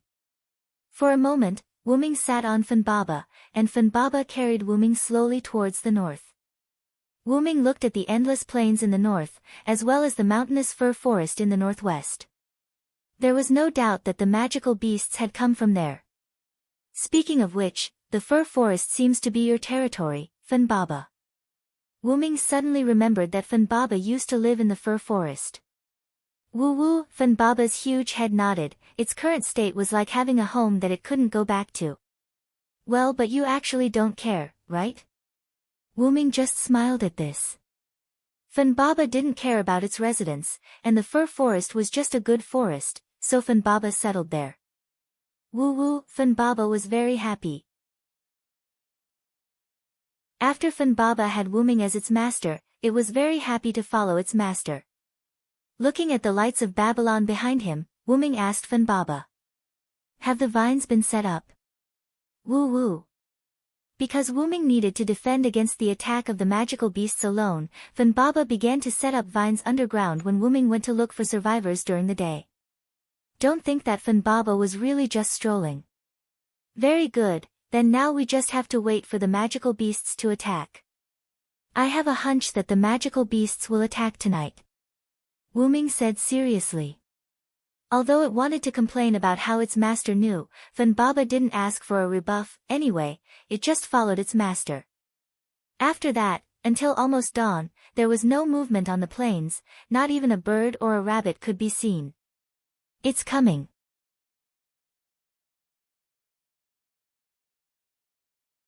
Chapter 404. Coming. After Wuming said that, Funbaba raised its head and looked ahead. The night in Mesopotamia was dark. If there was no light, it would be hard to see. Countless red dots appeared in the forest of fir trees in the distant mountainous region. Those were the shining eyes of demonic beasts at night. Of course, the degree of danger was the same. On the plain in front of Wuming, there were many red dots. Looking at the number, there were more demonic beasts than during the day. Roar! Accompanied by the charge and roar of the demonic beasts, the earth began to tremble. If these demonic beasts really rushed over, perhaps all the citizens of Babylon and Nippur would suffer. Did all these demonic beasts come out? Does Tiamat want to start a full-scale war now? Wuming said seriously, his tone was puzzled. Starting a war first was not good for either side. The human side that had not yet established the North Wall would suffer heavy losses, but Tiamat who was in the northern mountains would also lose the protection of the demonic beasts. The servants could form a surprise attack force and go straight to the root of the problem. With so many demonic beasts coming, coupled with the tremors on the ground, Babylon, which was currently closest to the north, must have noticed. After all, since there was an example of a demonic beast attack at night, whether it was Babylon or Nippur, they had sent more people to guard the night for fear of a sudden attack by demonic beasts. Don't worry about that, Funbaba, raise the vine wall. Wuming had no time to study those things, the most important thing now was to stop the attack of the demonic beasts. Funbaba understood and walked forward for a distance, then its huge feet gently stomped on the ground, like an earthquake. Rumble, a green wall rose behind Funbaba and Wuming. Taking a closer look, it was a wall made of vines. The vine wall was oriented from east to west. That's right, it was the same as the north wall. However, compared to the north wall, the vine wall made by Funbaba was very weak. Because it was made in a hurry, the most it could do was to resist the attack of the magical beasts tonight. If the magical beasts continued to attack without any external interference, a hole would appear in the vine barrier when it was almost dawn. When the sky was completely bright, the vine barrier would completely collapse. Of course, if Enkidu had come, the outcome would have been different. The vine barrier might not even last for a moment. This was the reason why Wuming and Funbaba were outside the vine barrier. They wanted to stop Enkidu from destroying the vine barrier and reduce the number of monsters as much as possible. Wuming got down from the Funbaba and walked to the front of the Funbaba. One man and one beast stood there. Although they were facing thousands of magical beasts, they did not panic at all. Then, let's begin. Let's party all night. As he spoke, Wuming's hands began to move non-stop. Lines of Lune runes were drawn by Wuming's hands. Each Lune rune seemed to be able to find a matching Lune rune. They began to combine and attack the magical beasts in the distance. Funbaba was not idle either. It controlled countless vines to rush out from the ground and attack the magical beasts that were rushing towards them. Countless Lune runes appeared in Wuming's hands. Together with the vines that kept coming out from the ground, they strangled the magical beasts that were rushing towards them.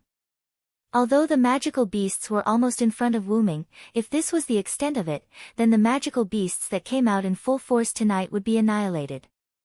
And Wuming didn't think that there would only be magical beasts attacking. And now, Wuming once again proved how accurate his intuition was. Without a doubt, it was Enkidu. As for Wuming, who currently possessed extremely high divinity, once he was entangled by Enkidu, he would not be able to move for a short period of time. The enemy also saw this point and used Enkidu. At the same time, a golden chain extended from Wuming's body and wrapped around the silver chain. This was an action initiated by Wuming's Enkidu consciousness. Wuming did not participate. Walala. The golden chain and silver chain entangled with each other and let out ear-piercing sounds. As expected, Sir Hyunryong, the chain on your body is Enkidu. At this moment, Enkidu's voice sounded from the magical beasts. Enkidu walked out from the magical beasts. The area around Enkidu was like a forbidden zone where no magical beasts dared to approach. As expected, you're the only one who can use Enkidu. Wuming was relieved. There were only 2 Enkidu in this world. One was Gilgamesh's, but Gilgamesh's Enkidu had always been sealed in the treasury. The other was naturally Enkidu's body. As a god-made armament, Enkidu could transform into Enkidu. Therefore, only the person using Enkidu's body had Enkidu's Enkidu. Wuming's Enkidu naturally came from Enkidu in the parallel world. Like an ill-fated relationship, Enkidu in this world and Enkidu in the parallel world converged. The silver chain extended from Enkidu's sleeves, and the end was connected to the golden chain. Don't even think about harming Sir Wuming. At this moment, Enkidu heard a voice through the golden chain. Enkidu was startled. That voice was not unfamiliar to Enkidu. It was a voice that Enkidu was extremely familiar with. It was the same voice as this body's. So that's how it is. Is that the real Enkidu? Enkidu received the real Enkidu's voice through the connection between the 2 chains. At the same time, the golden chain transmitted some other information to Enkidu. In that instant, Enkidu saw a lot of things, heard a lot of things, and even felt a lot of things. Damn it! Enkidu was shocked and immediately put away the chain. The golden chain did nothing to stop it. Almost at the same time, the silver chain returned to Enkidu, and the golden chain returned to Wuming. Enkidu closed one of his eyes and painfully covered his other eye with one hand. Sir Wuming, as expected, you're more skilled. Be careful, Mother will personally take action. Enkidu said painfully and then disappeared among the monsters. Without a doubt, Enkidu had retreated. Just as Enkidu finished speaking, the ground began to shake even more violently than before.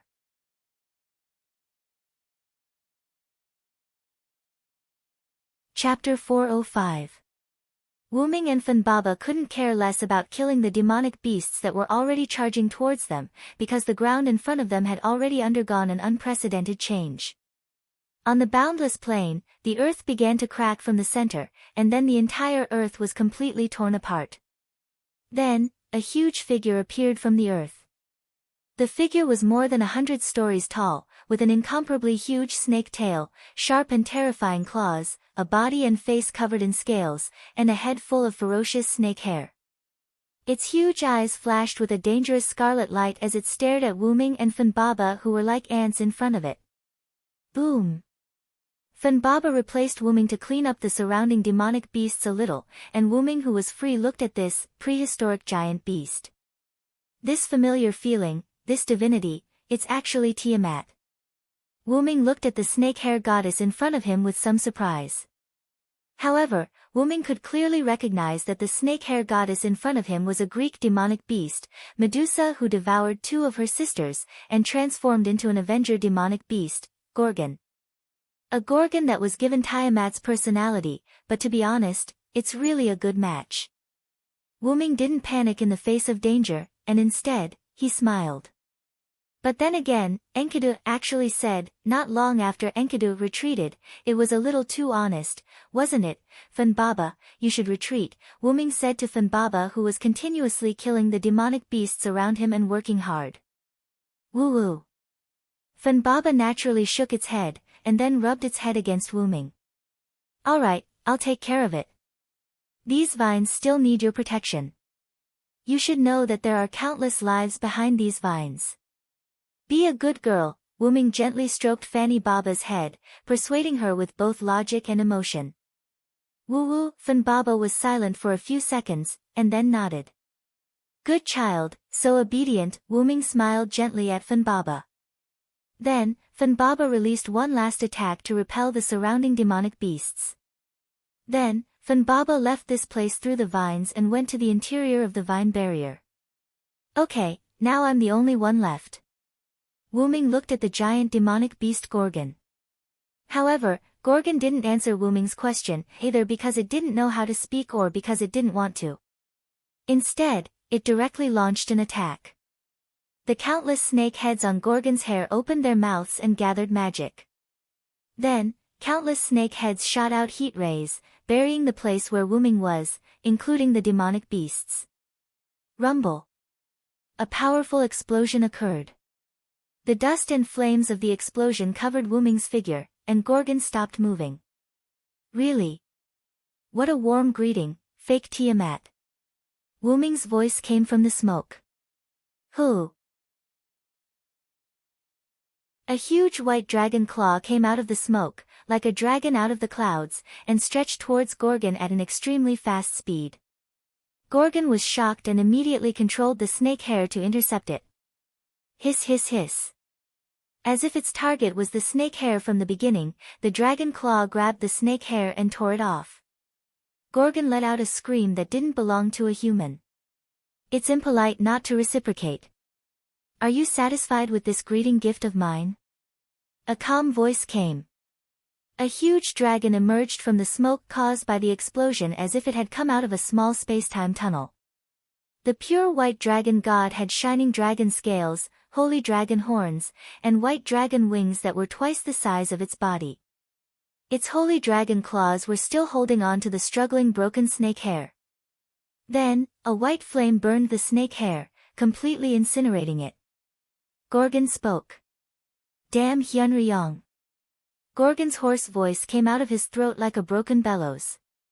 "As long as I'm here, don't even think about going back alive today, fake Tiamat."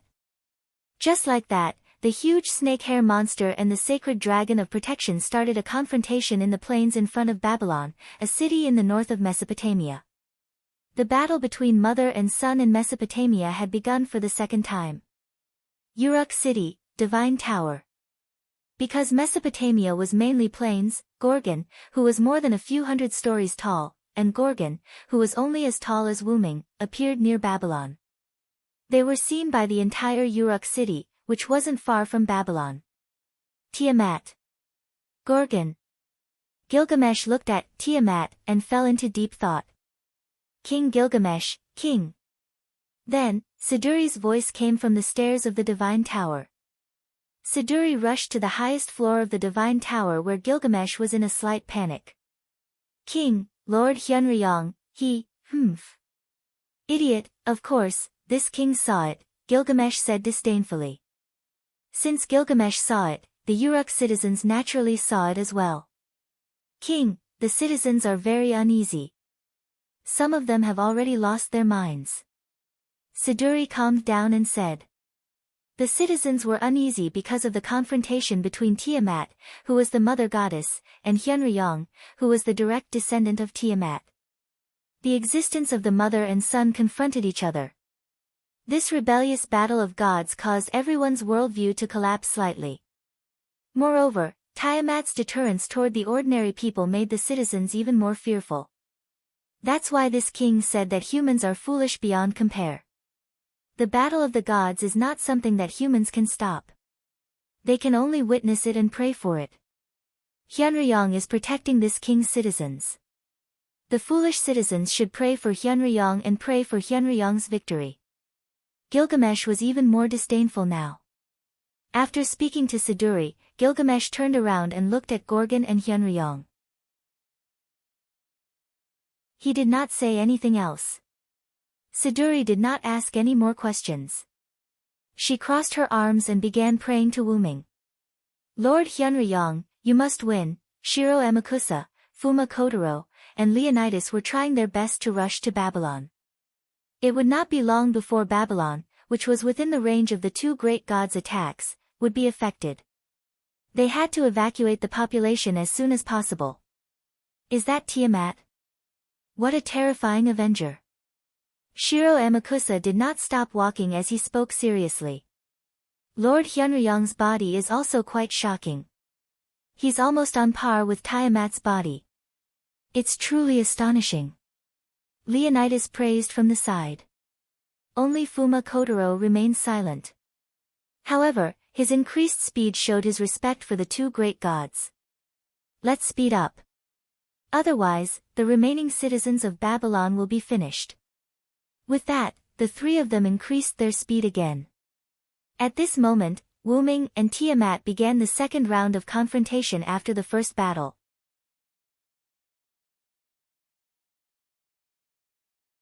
Chapter 406. In order to protect the vine barrier behind him and the city of Babylon, Wuming blocked all of Gorgon's attacks during the transformation process. Then, Wuming completely revealed his true body. Wuming's body shouldn't be comparable to Gorgon's, but Wuming's magic power could not withstand Wuming's growth. The so-called dragon form was a noble artifact, but it was also a rider rank. Wuming's body could naturally catalyze it. Wuming catalyzed his dragon body to a size that, although not as large as Gorgon's, was enough to contend with him. Although it could accelerate the growth of his body, it was almost at its limit. If he continued to catalyze his body, his rider rank spirit base would shatter. Therefore, Wuming chose to stop growing his body. Wuming knew that with his and Gorgon's figures, if they were to fight here, Babylon behind Wuming would definitely be affected. The north wall not far from Babylon was likely to collapse. I have to leave this place and move the battlefield to an uninhabited area in the north. Thinking of this, he opened his mouth and condensed his dragon breath. Hiss! Gorgon's torn snake head had regenerated. Countless snake heads opened their mouths like Wuming, condensing heat rays in their mouths. Accompanied by the dragon's roar, Wuming's dragon breath was condensed and sprayed towards Gorgon. Hiss! Countless snake heads were not to be outdone. They hissed and shot out rays from their mouths to meet Wuming's dragon breath. Hiss! The pure white dragon breath and the purple-black heat ray fought against each other, making a sizzling sound. There was neither an explosion nor any other reaction. It was as if the two forces were balanced. However, a mere monster was no match for a holy dragon. The holy dragon breath gradually suppressed the heat ray and pressed towards Gorgon. Damn it! Gorgon once again made a hoarse sound like an old bellows. Then, the dragon breath hit Gorgon and knocked him to the ground. Boom! His snake hair billowed as Gorgon's huge body lay on the ground, causing another earthquake. Now! Wuming fiercely flapped his wings and flew into the sky with a large amount of gravel on the ground. After circling in the sky for a while, Wuming swooped down and grabbed Gorgon with his claws. It had to be said that a huge body brought great strength and endurance, but in terms of agility, it was a big disadvantage. At this moment, Gorgon was like this. Gorgon was knocked to the ground by Wuming's powerful dragon breath, but after all, Gorgon's endurance was super high. Because of the effect of the skill transformation magic, Gorgon's endurance had reached A++ level. Pure dragon breath could not harm Gorgon, so Wuming changed the dragon breath into an impact attack aimed at Gorgon's body and successfully knocked him to the ground. Although he had the same agility as Wuming, if Wuming's speed increased, Gorgon would not be able to react in time. The mysterious Loon rune wrapped around Wuming's huge dragon body. At this moment, Wuming's agility had surpassed rank A. Wuming successfully grabbed Gorgon before Gorgon could get up. However, Wuming did not want to harm him. Bang! Wuming's two huge dragon claws grabbed Gorgon's two hands. The Loon rune appeared again, and the strength of rank B instantly surpassed Gorgon. Wuming flew up with Gorgon. That's right, Wuming wanted to change the battlefield. However, in the face of a huge existence like Gorgon, it was not convenient to divert its attention. Therefore, Wuming chose to change the battlefield. He directly used his advantage as a flying dragon to grab Gorgon and fly. It had to be said that this was a bold and stupid method. How stupid! Gilgamesh looked at Wuming flying north and Wuming carrying Gorgon as he frowned and scolded. Not to mention whether Gorgon would attack Wuming in the air. Even if he carried Gorgon that weighed more than 10,000 pounds, Wuming's spirit base would not be able to handle it. No matter which one it was, the final battle after reaching the destination would be disadvantageous to Wuming. Lord Hyunryong. Siduri closed her eyes, no longer looking at the disappearing dragon figure, and silently prayed. It had to be said that Gilgamesh was right. In the sky, Wuming, who was flying north, was already being attacked by Gorgon. Although Gorgon's hands were grabbed by Wuming's dragon claws, Gorgon did not rely on its hands to attack. Gorgon glared angrily as countless snake hair tore at Wuming's body. Traces of blood flowed from Wuming's body. The blood dripped onto the ground, leaving a special mark. After all, this was Hyunryong's body, not the body of the origin dragon. Therefore, Gorgon with Tiamat's body could cause damage to Wuming. At this moment, if one looked carefully, one could see that there was a trace of electricity passing through Wuming's body, and a trace of gray appeared on the dragon scales. That was the demon eye, a gemstone-grade demon eye of petrification that could petrify all enemies. After all, it was Medusa's cursed growth state, so it was normal for it to have the legendary Medusa's demon eye of petrification. Although Gorgon had used the magic eye on Wuming from the beginning, Wuming, who had A+ holy aura and A+ magic power ability, was extremely resistant to the magic eye of petrification, so the magic eye of petrification did not have much effect. Got to say, the demon eye of petrification was really a killer move. For example, Anna dealt with Demudo, and the demon eye of petrification had a fatal effect. However, it was somewhat useless to use it on Wuming. In this position, it's about time. Wuming ignored the damage on his body. After seeing that they were far enough away, Wuming let go of Gorgon's dragon claws. At the same time, Wuming widened his enormous dragon mouth, instantly condensed dragon breath, and sprayed it at the descending Gorgon. Boom! The dragon's breath hit Gorgon, who had fallen to the ground like a huge meteorite. There was a huge roar on the ground, causing a large amount of smoke and dust. The smoke was in the shape of a mushroom cloud, spreading and covering Gorgon's body. Wuming flew in the sky, relying on his strong durability and Loon runes to recover himself. He looked at the mushroom cloud below sternly. And just as Wuming looked down solemnly, laser-like rays shot out crazily from the mushroom cloud at an extremely high frequency. Wuming waved his body to dodge. Because of the sudden arrival, one of the rays brushed past Wuming's wings. Sizzle, Wuming's wings emitted a sound as if they were being burned, producing carbonization and black smoke. It's different from the previous attack. Wuming frowned. Then, the laser beam stopped, accompanied by a hurricane. Gorgon pushed away the smoke and stared at Wuming with scarlet eyes. As expected, you are an unstable factor that must be eliminated.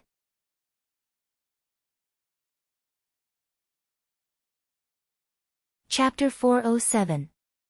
Sure enough, you are an unstable factor that must be eliminated. Gorgon spoke again, but this time her voice was not as hoarse as before, like a broken bellows, but a normal female voice. Wuming flapped his wings, landed on the ground from the sky, and looked at Gorgon quietly. Neither of them attacked again. In Wuming's view, Since the other party spoke, then she must have something to say. Then are you going to destroy me? Just because you're a fake Tiamat? Or you see that you can't beat me, so you want to rope me in? Wuming mocked back disdainfully. It had to be said, if Tiamat was the real body, Wuming really couldn't beat her in his current state. However, if it was just a goddess Gorgon who had Tiamat's personality, Wuming wasn't afraid. So far, Gorgon had only shown one ability of Tiamat's personality, and that was 100 Beasts' mother fetus, an ability that was used to produce magical beasts. If that was really the case, Wuming could solve the magical beast crisis now. Back to the main topic, Gorgon saw Wuming land and continued to speak. I don't want to be obsessed with Tiamat's identity, but since I was given Tiamat's divinity, then I have to replace her and do something that she couldn't do. Gorgon's snake hair swayed, unusually calm. Destroying the children that abandoned her, this was what Gorgon said she had to do. Don't tell me you don't have thoughts of revenge. Wuming continued. Through taking revenge on humans to express your anger of being betrayed and treated as a magical beast, isn't this the main reason why you came as an avenger, Goddess Gorgon? Wuming mocked as if he saw through Gorgon. At first, the problem of Tiamat gave Wuming endless trouble, and Wuming kept thinking about this problem. It wasn't until Gorgon appeared that Wuming understood. Tiamat was indeed awakened, but for some reason, Tiamat refused to come to the modern world, and then Gorgon inherited Tiamat's divinity and was summoned as Tiamat. After all, although Tiamat was abandoned and exiled by her children, she was willing to do so. Therefore, Wuming could understand why Tiamat refused to appear in the modern world. Wuming wouldn't belittle this great maternal love, but Gorgon, who was given Tiamat's divinity as a fake Tiamat, made Wuming extremely disgusted. To be honest, Gorgon, I really hate you. I hate that you pretend to be Mother Tiamat. However, Wuming's words made Gorgon angry. Is that so? I originally wanted to cooperate with you, but it seems impossible. This was probably the reason why Gorgon spoke in a normal way in this uninhabited place. It was impossible from the beginning. I am Hyunryong, the Uruk Hyunryong who protects the world. Facing you who wants to destroy the human race, we can only fight. Wuming shook his head. However, I don't need your permission to cooperate with me. Gorgon smiled terrifyingly. Boom. The ground was instantly torn apart, and huge black pythons appeared from the ground under Wuming's feet without warning, instantly entangling Wuming. What? Wuming looked at these huge black pythons entangling him with some surprise. However, Wuming wasn't surprised by the attack, but by the power contained in these black pythons. Those were the power of the same origin as Wuming, the black snakes formed from origin, power. So that's how it is. If you are Tiamat, you can indeed use this power. Wuming said with relief. Wuming once had a dream where he heard Tiamat singing in a dark space where it was difficult to move. After dreaming of Tiamat, Wuming had been worried about the black origin soil in that space. Wuming didn't think that the black origin soil had nothing to do with Tiamat. And now, Wuming was certain that Tiamat could use the black origin soil, and it wasn't strange that Gorgon, who had Tiamat's personality, could use the black origin soil. This is bad. Although Wuming said it was bad, his tone didn't sound bad at all. Be assimilated by the black soil and become my dependents. Gorgon laughed wildly. Tiamat's power, the Sea of Life. As long as someone was eroded by the black soil from the Sea of Life and dragged into the Sea of Life, they would definitely be assimilated by Tiamat and become a part of her. And these black snakes were an incomplete use of the Sea of Life. With Wuming's current ability, once he was dragged into the Sea of Life, his body's spirit base would definitely be assimilated, and he would become Tiamat's son, again, the god closest to Tiamat. After all, with the black soil infused with the power of the origin, it could be said that there was nothing it couldn't control. However, if he wanted the power of the other party's origin, he had to use the power of the origin. And it just so happened that Wuming had the power of the origin. Boom! The power of the origin in Wuming's body erupted, instantly breaking through the black snake's bindings and scattering them. Then, Wyrm immediately flapped his wings and flew into the sky. It had to be said that Gorgon couldn't fly, which was one of Wyrm's great advantages. To be able to break through the sea of life's bindings, as expected of Hyunryong. Gorgon was slightly surprised.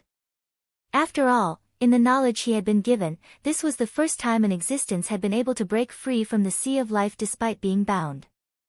However, since you chose to break free from the bindings, it means that the sea of life still has an effect on you. In that case, we just need to increase the amount. As Gorgon spoke, he raised his hands, and his snake hair danced. Giant black snakes appeared from the ground, looking at Wyrm in the sky. This is rather similar to Athena. Wyrm looked at Gorgon controlling the black snakes and thought of Athena in the Godslayer world. Athena used her own dark energy to form black snakes to attack. Athena. Gorgon's face was filled with anger. After all, according to the legends, Medusa was cursed by Athena, and then turned into a demon, devouring her two sisters and becoming Gorgon. Gorgon was naturally furious at Athena. Whoosh whoosh whoosh. Countless black snakes rushed toward Wyrm in the sky, and Gorgon released divine heat rays on the ground. Wyrm was facing a formidable enemy. He tried his best to dodge the heat rays and the black snakes, and from time to time, he used dragon breath to attack the black snakes and Gorgon. The dragon breath could destroy these black snakes, but every time Wyrm attacked Gorgon, there would always be black snakes appearing to help Gorgon block Wyrm's attacks. Seeing this, Wyrm's heart sank. This is really bad.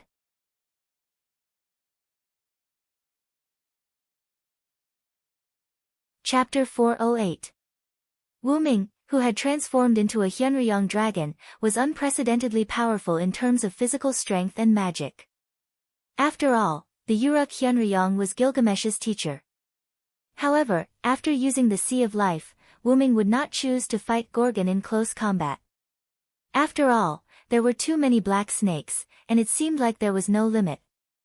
These black snakes were not enough to corrode Wyrm, but if there were too many of them, Wyrm would not be able to move and would be at the mercy of others.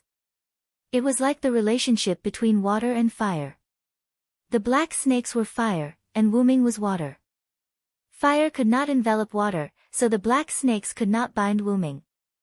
However, if there was enough fire, the water would be evaporated, leaving nothing behind. In simple terms, if Wyrm was really injected into the Sea of Life, then he would definitely be forced to leave. However, Wyrm's spirit base would be recorded by the Sea of Life, and more Hyunryong would be produced. That would be terrible. Therefore, Wyrm could only choose to capture the leader and kill Gorgon first. Then, he would need to attack from afar. However, Wyrm's long-range attacks were useless. Whether it was his own dragon breath or the loon's magic attacks, they would all be blocked by the black snakes. Gorgon also knew that Wyrm would choose to attack him. Gorgon would not let Wyrm's plan succeed. There were more than 10 black snakes around him, and once they were reduced, they would immediately replace them. Then, there was only one way left: kill all the black snakes around Gorgon, then kill Gorgon and force him to leave. Wyrm's huge eyes emitted a cold gaze. Wyrm had considered killing both the Black Serpent and Gorgon, but killing Gorgon with the Black Serpent as a shield would be difficult. Gorgon's durability was A++. To put it simply, it wasn't easy to die. But now, it was surrounded by black snakes that were both spears and shields. The difficulty was simply too great. However, Wyrm had an idea. "I'm going, Gorgon." Wyrm roared as he charged at Gorgon. Hiss! Countless black snakes rushed towards Wyrm from all directions, including countless heat rays that could cause true damage to Wyrm. The attacking black snakes had to be destroyed. After all, those things were quite difficult to deal with. As for the heat rays, he would try his best to dodge as many as possible. If he couldn't dodge them, he could only defend against them, even though he couldn't defend against them. Wyrm kept dodging one heat ray after another, destroying one black snake after another. His body was getting smaller and smaller. Of course, this was Wyrm's intention. After all, moving forward with so many attacks, it was still advantageous to be small. However, Wuming didn't dare to change back to his human form. Not only would all his ability points drop by 1 level, but without the protection of the dragon scales, Wuming's defense would also be greatly weakened. Although Wuming had almost given up on defending. When he was very close to Gorgon, Wuming's body had shrunk to his initial size. Compared to Gorgon, he was almost a quarter of Gorgon's height. "You're giving up, are you prepared to walk into a trap, Hyunryong?" Gorgon said mockingly. Although that was what he said, Gorgon didn't think that Hyunryong would commit suicide. He must have some plan.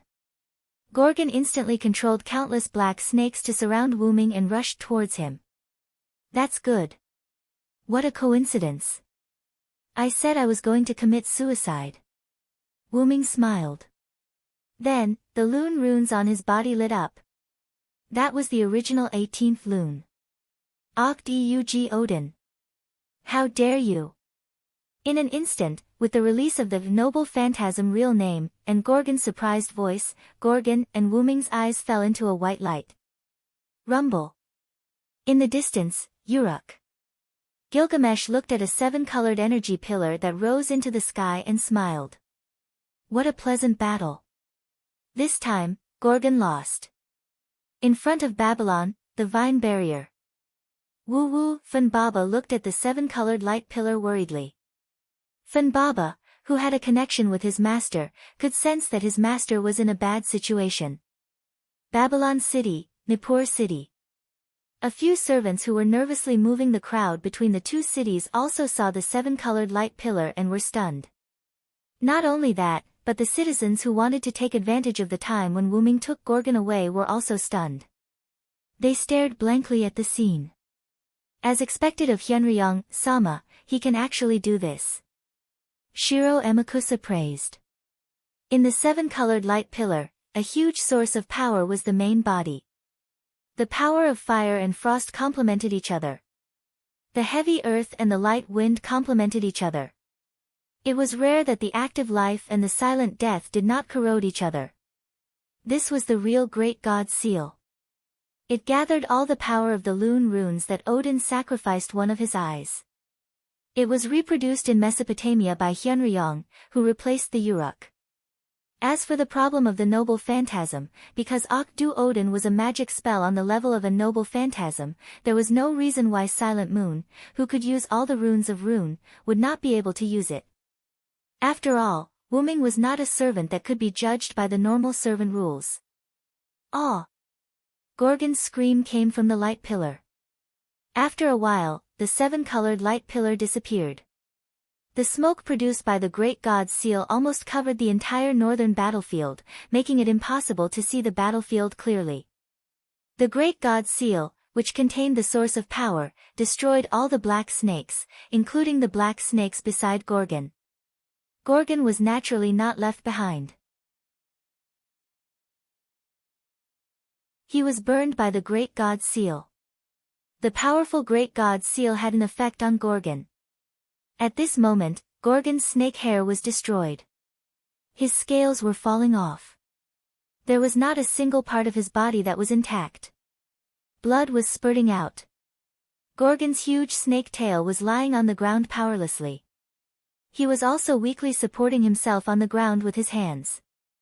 Gorgon, who used the Sea of Life's authority, also had the aura of the black mud in his body. Wuming's source of power that restrained each other was contained in the great god's seal. There was no doubt that Gorgon's foundation was damaged. If it wasn't for the fact that it had a durability of A++, and that Gorgon was at the edge of the attack of the Deug Odin, Gorgon would have disappeared in the colorful light just now. That guy, is he crazy? Gorgon panted slightly inside. The reason why Gorgon said that was because of the power of this move. Yes, Gorgon's foundation was damaged and he was about to die. However, what would happen to Wuming, who had imprinted the origin of the 18 Lune on his body and detonated it? Without a doubt, the answer would be to leave. This was also something that Gorgon did not expect. Wuming would risk the consequences of leaving to detonate himself and die together with him. Uruk Hyunryong, I admit that you won this time. Gorgon closed his eyes and said lightly. However, your plan did not succeed. Even if you hurt me like this, give me a few months and I will be able to recover. Without the Uruk, you can only wait to die. Gorgon suddenly opened his eyes. A scarlet light flashed. I'm sorry, I haven't left yet. A voice came from the surrounding smoke. Then, a golden chain wrapped around Gorgon's neck and pulled him to the ground.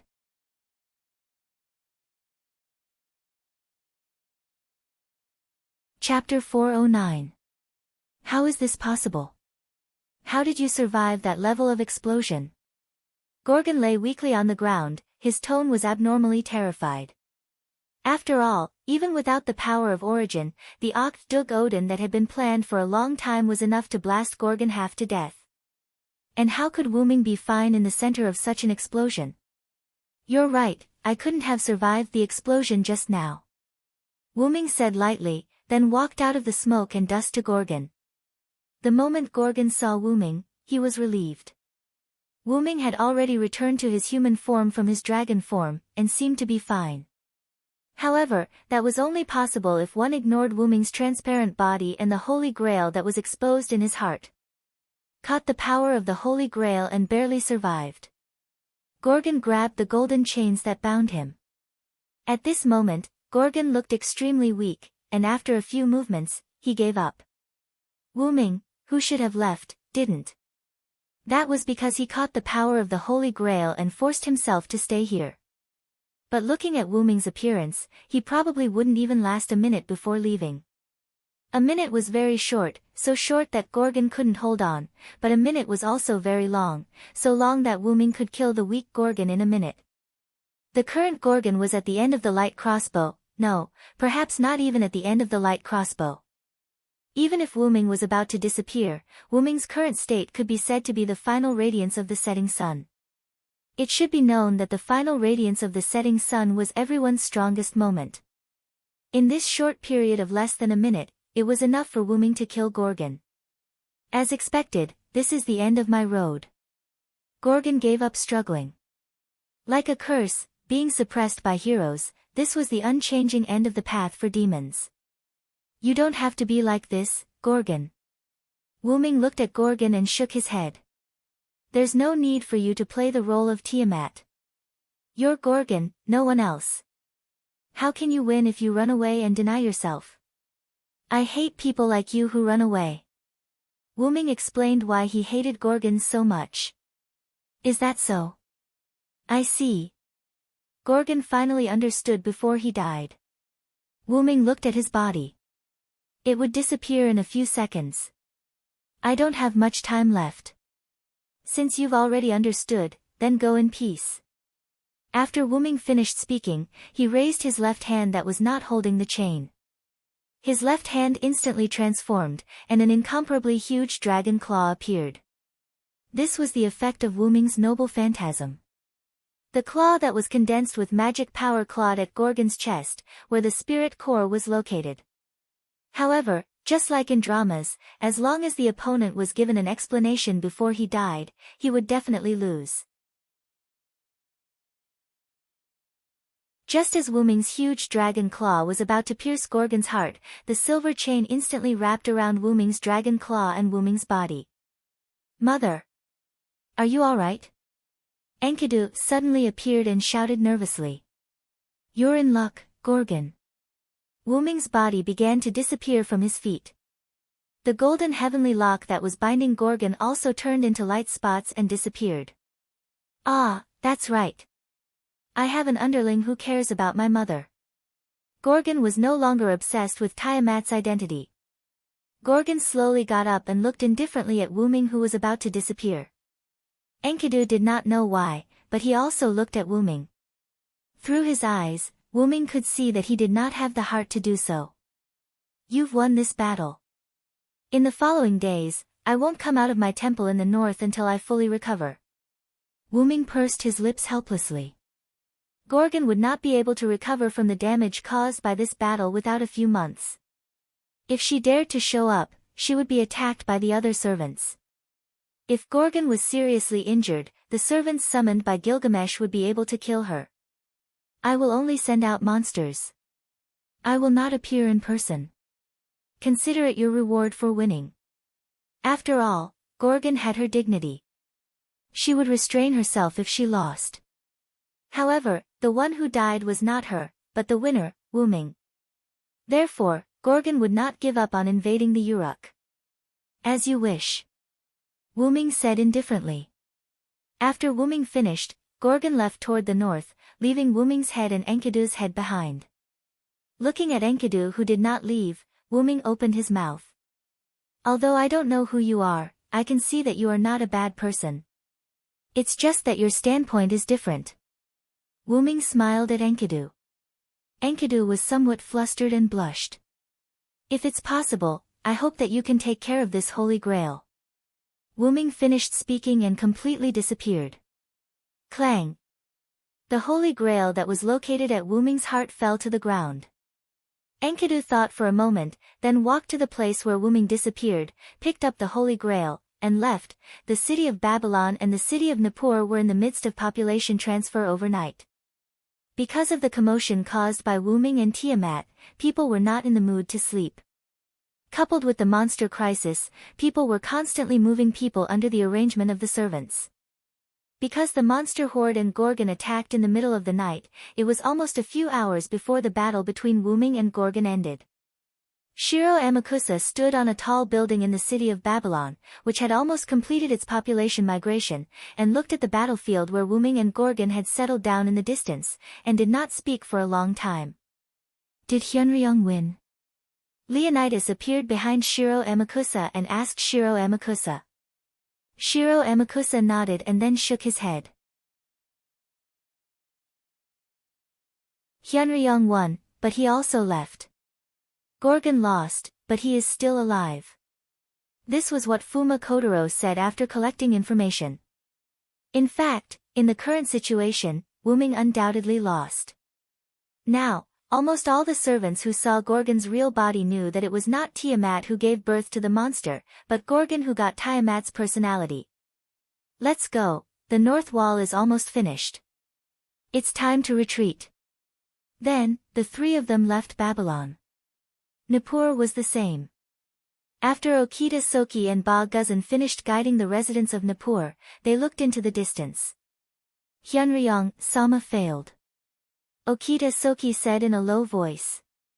However, knowing that Tiamat is actually Gorgon is quite important. Hyunryung, Sama's sacrifice was not in vain. Ba Guzan said firmly. Let's go, it's time to return to the north wall. Uruk, Tower of God. Siduri stood unnaturally beside Gilgamesh, assisting Gilgamesh in handling government affairs. It's almost time to recover, Siduri. Gilgamesh suddenly said. Yes. Yes. I'm sorry, King Gilgamesh. Siduri said apologetically. Hyunryung is not dead. It's just a clone that died. Gorgon was seriously injured. Now we have the advantage, so cheer up. Gilgamesh reprimanded. Yes. King Gilgamesh. It's just that I don't know where the Holy Grail is, I have to find it as soon as possible. Gilgamesh said to himself. Then, the sun rose. A new morning sun. Gilgamesh did not know what he was referring to. Looking at the rising sun, Siduri's heart was also active. Hyunryung had done a lot for Mesopotamia, and the rest was left to them. Inside the root, the huge root dragon opened its eyes.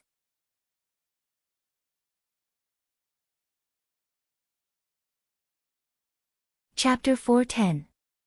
Within the root, Wyrm opened his eyes.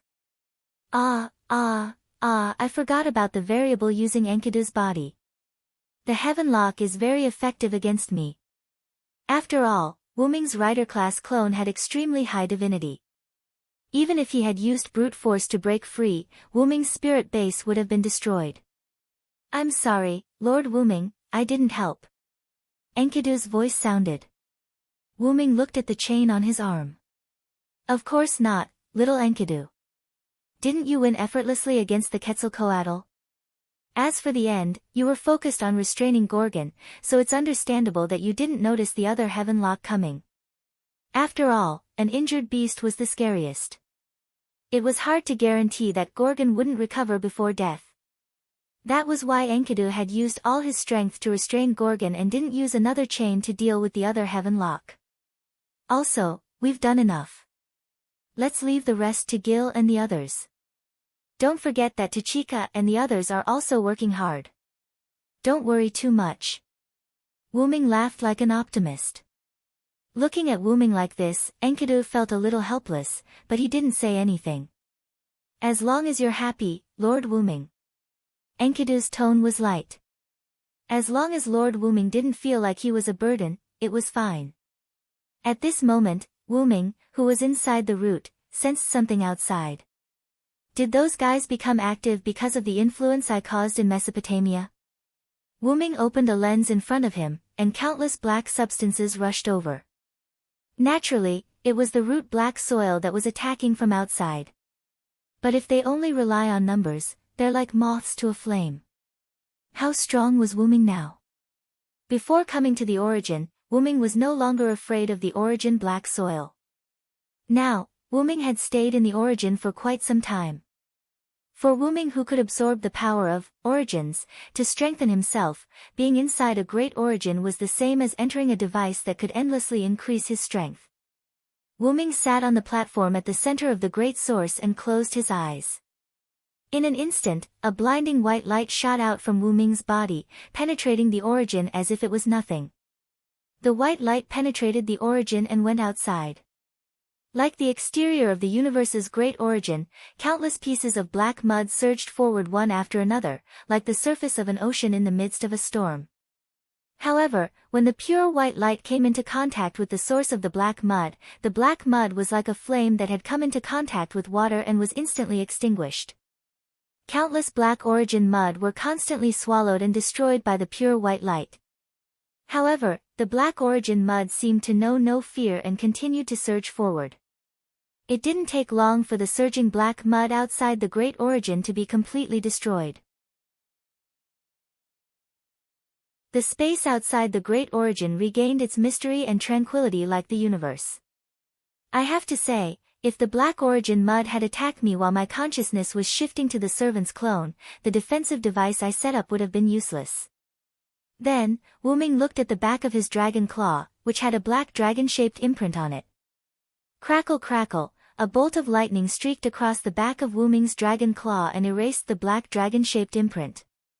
Wuming had already memorized the world coordinates of the singularity, so he no longer needed the black imprint.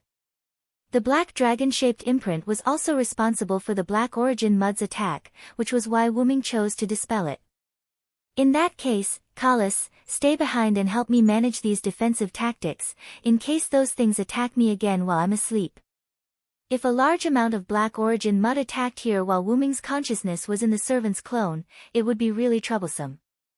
If he chose to stay behind to solve the problem, it was very likely that the great origin would be attacked, and Wuming's foundation would be affected.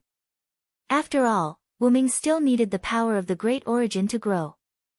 If Wuming decisively dispelled the servant's clone, the great origin would be saved, but the problem in the servant's world would not be solved, which would be terrible. In other words, if Tachika Fujimaru was in a life-threatening situation, only Wuming could save her. What should he do if the great origin was attacked by the black origin mud? Wuming couldn't make the decision to abandon Tachika Fujimaru, but he had to ensure that the great origin was absolutely safe, which made him very conflicted. Because of that, if Kalis stayed behind and controlled the defensive tactics, Wuming would be able to safely carry out his tasks in another world. Understood, Master. Kalis indifferently replied. Kalis naturally understood this principle, so she immediately agreed. Kalis flew down from Wuming's head, turned into a machine that acted like a central device, and landed inside the great origin, on the platform that Wuming was lying on. The platform was very large, and Wuming's shrunken body didn't take up much space. I will help Master guard the house. A screen appeared on the device, displaying what looked like an electrocardiogram. As Kalis spoke, the electrocardiogram began to jump. Even if she didn't understand, she had to accept it. Solving problems for her master was her duty as the master's magic attire. Well then, Enkidu will continue to follow me this time. Wuming then said to the chain on his dragon arm. Yes. Enkidu said excitedly. Pfft. Kala spat out in displeasure. After a while, the shadow of a dragon left the Great Origin. But don't misunderstand, that wasn't Wuming's main body. Wuming's main body was sleeping inside the Great Origin.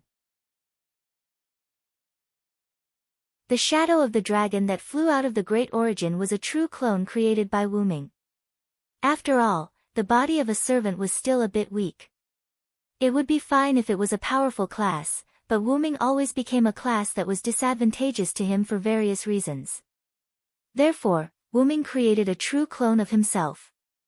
Using the power of the Great Origin, relying on Wuming's wisdom, and Wuming's own body as the blueprint, he created the Origin Dragon mini-machine. Just like the male version of the Gilgamesh doll made by Wuming, he put his consciousness into it and transferred his consciousness into it. Although this Origin Dragon mini-machine was a puppet, it was closer to the servant's spiritual base. After all, it was a product of the Great Origin, how could it be like an ordinary puppet? That was why Wuming completely put his consciousness into it. This Origin Dragon mini-machine had all the abilities of Wuming's main body. However, whether it was the Sword of Salvation, the 12 incarnations, or the Origin Dragon's characteristics, this body could use them all. However, no matter what ability it was, its power was reduced a lot, but it was still better than a simple servant's body. Wuming was going to use this body to go to the singularity where Tachika and the others were now and help them break through all the singularities as soon as possible. After all, this was a disaster that endangered Ilya world, and it was better to solve it as soon as possible. Wuming came to the long-lost space-time tunnel, and controlled his body to wander inside. Just as Wuming was about to enter the singularity where Tachika was, Wuming heard a voice. God-sama, if there is a God-sama among humans, why didn't he show up to save us? This sentence contained many emotions, hatred, hope, numbness. Wuming was attracted by these emotions, stopped moving, and thought. Is this the strong longing of other worlds received by my body? Wuming thought for a while, then gave up entering Tachika's world, and turned to the place where the voice came from. Interesting. Hating the gods yet hoping for the gods. What kind of world is this? Let me take a look. Wuming opened the space-time portal of that world and went in.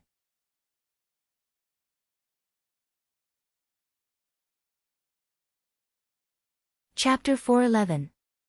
The sky was dark and gloomy. Endless thick fog and dark clouds covered the sky, and not a single ray of sunlight shone on the earth. The land was desolate. It was either cracked land or land full of strange plants. In short, it was a tragic sight that was unbearable to look at. It was desolate everywhere. Disgusting. This was the sigh of the white dragon that had just come out of the space-time tunnel.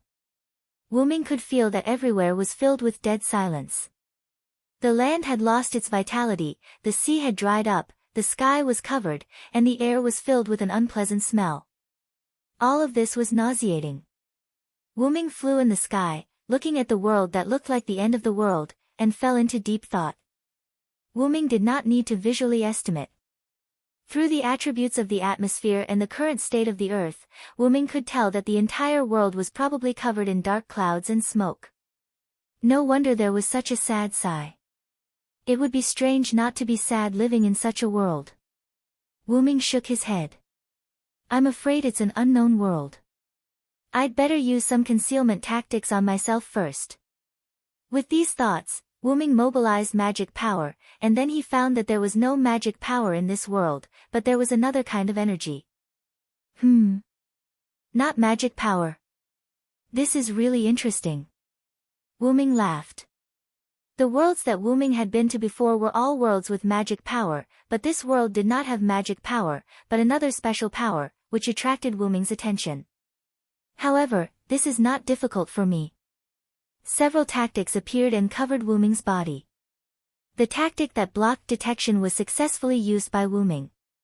Then, Wuming looked around, found a place to land, and flew over. Boom! In a natural cave, a ball of white flame burst out from inside. Plop! A huge corpse that looked like a multi-legged centipede fell to the ground, then turned into dust and collapsed. Really, why is there danger everywhere? Is there no safe place in this world? Wuming's voice was heard. Wuming extinguished the flame on his hand and walked into the cave. At this moment, Wuming was wearing a black hooded cloak. After entering the cave, Wuming took off the hood and then looked around the cave. I have to say, this giant centipede is really neat. I was thinking if it was like that tentacle-like thing's place was full of mucus, or if it was like that bear-like thing's cave was full of feces and skeletons, then I'd have to change places again. Wuming said with some relief. Then, Wuming sat down in the cave. As for why Wuming came back here, it had to start from the moment he landed. After Wuming landed, he recovered his human form. After all, it was a weakened version of the power of the root, so it was natural that he could turn into a human. Then, Wuming began to look for a place to rest. After a few twists and turns, he finally found a decent place. During this process, Wuming discovered that there were things that Wuming didn't know about almost everywhere on the ground. Poisonous flowers, black dust that could corrode flesh, an atmosphere that made it difficult for living creatures to survive, and various monsters. At the thought of those things, Wuming had a headache. If humans can survive here, we'll be thankful to the heavens and earth. As for why Wuming could use magic in this world without magic. After all, Wuming was a dragon of the root, a noble and mysterious existence born from the root. And all worlds were born from the root, so it wasn't hard to understand why Wuming could use the energy of other worlds. This power is quite interesting. As he said that, Wuming extended a finger. Specks of golden light appeared on Wuming's hand, and slowly condensed into a ball of light. Wuming controlled the ball of light to move, and then returned to his finger. Energy with life, how interesting. Wuming dispelled the ball of light, and the ball of light turned into energy and dissipated in the air. As the name implied, these energies had life, but they wouldn't die. After these energies were used up, they would come to the atmosphere, and become part of the atmosphere's energy. Let's not talk about that for now. In such an environment, can humans really survive? Wuming sighed. After all, the environment of this world was a little too harsh. However, regarding whether or not there were humans, Wuming only expressed his opinion with a sigh. There must be humans alive. Putting aside the fact that Wuming was attracted by a certain human's words, humans weren't creatures that would perish easily. But if that's all, how could humans be forced to this point? Wuming said, somewhat puzzled. If it was really only the threat that Wuming saw just now, then with the wisdom of humans, Wuming didn't believe that they couldn't deal with it. And at that moment, there was a roar. Boom, boom. The cave Wuming was in was directly buried, and Wuming was buried alive. Outside, a huge dragon was flying, facing off against a group of beings that looked like robots. The robots that looked like humans flew in the sky as if they were on standby, waiting for the dragon to attack. Roar! The dragon roared at the group of beings that looked like robots, and then a dragon's breath condensed in its mouth. Boom! The dragon's breath exploded at the robots, making a huge roar. That's right. It seemed like this was the culprit that caused the cave to collapse and bury Wuming. The powerful dragon's breath shot at the group of flying robots. No matter how one looked at it, these robots couldn't possibly withstand it. However, these robots moved. A circular magical formation was cast by many robots, blocking in front of these robots. Then, the dragon's breath sprayed on this translucent magical formation. Immediately after, the dragon's breath was easily diverted by the magical formation like a ray of light shining on a mirror. An incomparably terrifying dragon's breath swept across the surrounding area, causing a series of explosions. Boom! Yes, I'm afraid that the dragon's breath will attack the cave Wuming is in. These robots will be helpful, too. Roar! As if seeing that its attack was diverted, the dragon roared angrily. Damn it! You bunch of scrap metal! A huge roar came from the dragon's mouth. Attack refraction complete. Target confirmed. Dragon spirit, begin annihilation. The robot flying at the front of the group of robots was like a leader, muttering. The robots stretched out their hands, and magical formations appeared from their hands as if they were ready to annihilate the so-called dragon spirit in front of them. The leader robot spoke. Pseudo-canon, at that moment, Wuming's voice was heard. I see. It's because of your existence that humans can't survive.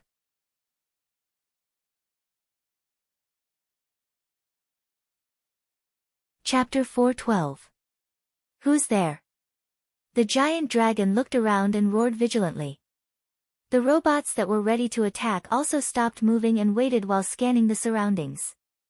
Just a traveler, don't worry about it.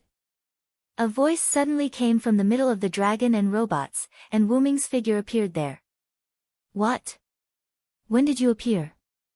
I didn't even notice you. The giant dragon said in surprise. In his perception, the place where Wuming was located did not have the slightest energy fluctuation. It was like a mass of air. This was the effect of Wuming's shielding technique. Not only was there the magic of Yggdrasil, World Tree, but there was also the magic of Loon magic. The auxiliary magic of Yggdrasil, World Tree, was quite powerful. Without special skills or tools, it was impossible to detect it. Although the robots didn't look surprised, judging from the weapons they raised, these robots were also very vigilant. Scanning. There is no information about this person in the database. Unable to determine his race. Temporarily determined to be an unknown species. Current status unknown, suspected to be hostile, the robot leader said in a cold tone. Forget about this group of Kikai species, which race are you from? Do you want to poke your nose into my business? The giant dragon said in a rather irritable tone. Because it could not see the details of the enemy, it was even more irritable since it was already released from prison. Even the robots with the database could not find out Wuming's identity, let alone this giant dragon. Is this world divided into forces by race? The two sides are called dragon and Kikai species. Wuming looked at the giant dragon, then looked at the robots. Through the information exchanged between the two sides, Wuming also understood their race. The giant dragon was the dragon, and the robots were called Kikai species. It was a very appropriate and simple name. Do you think I wanted to? I was obediently waiting in the cave over there. You guys buried me with an explosion, so I had no choice but to come. Wuming pointed at the cave that had turned into a pile of rubble and said helplessly. Speaking of which, I need some information. I wonder who can provide it to me. Just treat it as an apology. Wuming maintained his smile as he looked at the giant dragon and Kikai, waiting for their reply. This group has no reason to provide you with information. This group refuses, said the leader of the mechas. Even so, the group of mechas didn't make any other moves. They only maintained their defensive stance. However, for these Kikai species, as long as they didn't attack them, they wouldn't retaliate. However, to the arrogant and hot-tempered dragon elite, the colossal dragon elite, who thought highly of themselves and had to hand over information just because they provoked them, the colossal dragon elite thought, who are you? Do you want to die? If you want information, you'll have to survive my attacks first. Roared the colossal dragon. Then, it opened its mouth and countless energy that was different from magic power gathered in it. Then, it shot it at Wuming. The scorching dragon's breath was shot at Wuming. The surrounding air had begun to distort due to the high temperature. Perhaps even steel would be melted by the dragon's breath. To be able to defend and reflect this attack, it seems that these Kikai species are not to be trifled with. Wuming looked at the Kikai species that didn't move and thought in his heart. Then, Wuming looked at the attack that was coming at him. However, in the face of such a powerful attack, Wuming didn't do anything. Boom! There was a big explosion at Wuming's position. Because the speed of this attack was really, to Wuming, Too slow. Wu Ming's voice came from behind the colossal dragon. What? How is that possible? The colossal dragon was in disbelief. Although the Kikai species' faces didn't change much, their eyes that were constantly producing data also exposed their inner situation. This was the effect caused by Wu Ming using the phoenix incarnation that was activated in an instant to teleport. However, because the body wasn't the original body, the duration of the phoenix incarnation was reduced to 1 second. However, 1 second was enough for Wu Ming. Then, it's my turn. Wu Ming smiled slightly and then began to chant. Seeing Wu Ming chanting, the colossal dragon was very disdainful. For the dragon spirit race that had extremely high magic resistance, if it wasn't the forest spirit race that was best at using magic, there was no need to pay attention to other people's magic. But, I am the strongest and the one who holds all victory in my hands. No matter if it's a human or a devil, I will defeat any enemy that stands in my way. Seeing Wu Ming who was just chanting, the colossal dragon felt a sense of crisis. It can cause me harm. And when Wu Ming finished chanting, the colossal dragon felt that something was wrong. I must stop him. The colossal dragon's inner alarm bell rang. When Wu Ming was chanting, the colossal dragon attacked. Die! The colossal dragon roared and turned around to wave its giant claws at Wu Ming. For the dragon spirit race that had extremely high physical fitness, in addition to using magic, its physical strength was also super strong. Except for a few races, almost no one of the races could take a claw from the dragon spirit race. However, when the dragon spirit race swung its claws at Wu Ming raised his fist that was quite young for the colossal dragon. However, it was this hand that gave the colossal dragon an even more incomparably dangerous feeling. Because this body was weakened, Wu Ming was prepared to add a strengthening spell. You have shining yellow. Well, forget it. It would be troublesome if I accidentally killed you. However, after thinking for a while, Wu Ming stopped the strengthening spell. Just like Wu Ming said, it would be troublesome if he killed it directly. Wu Ming still needed information. Wu Ming's words naturally reached the colossal dragon's ears, but this made the colossal dragon even angrier. The colossal dragon swung its claws even faster. Then, the colossal dragon's claws collided with Wu Ming's fist. Generally speaking, when a huge figure that was hundreds of meters tall faced a weakling that was less than 2 meters tall, the weaker side would lose. However, Wu Ming wasn't a weakling, but a super strong one. Boom! The colossal dragon that collided with Wu Ming's fist was slammed into the ground, leaving a dragon-shaped groove on the ground full of gravel. How is this possible? The colossal dragon that fell into the groove of the ground, its bones were broken, some were even shattered, and it was almost unable to move.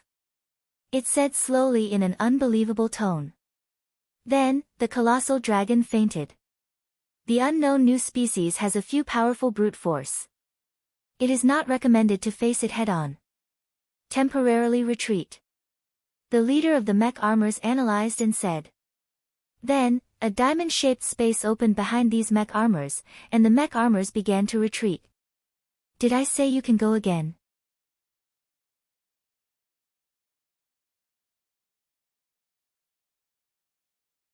Chapter 413.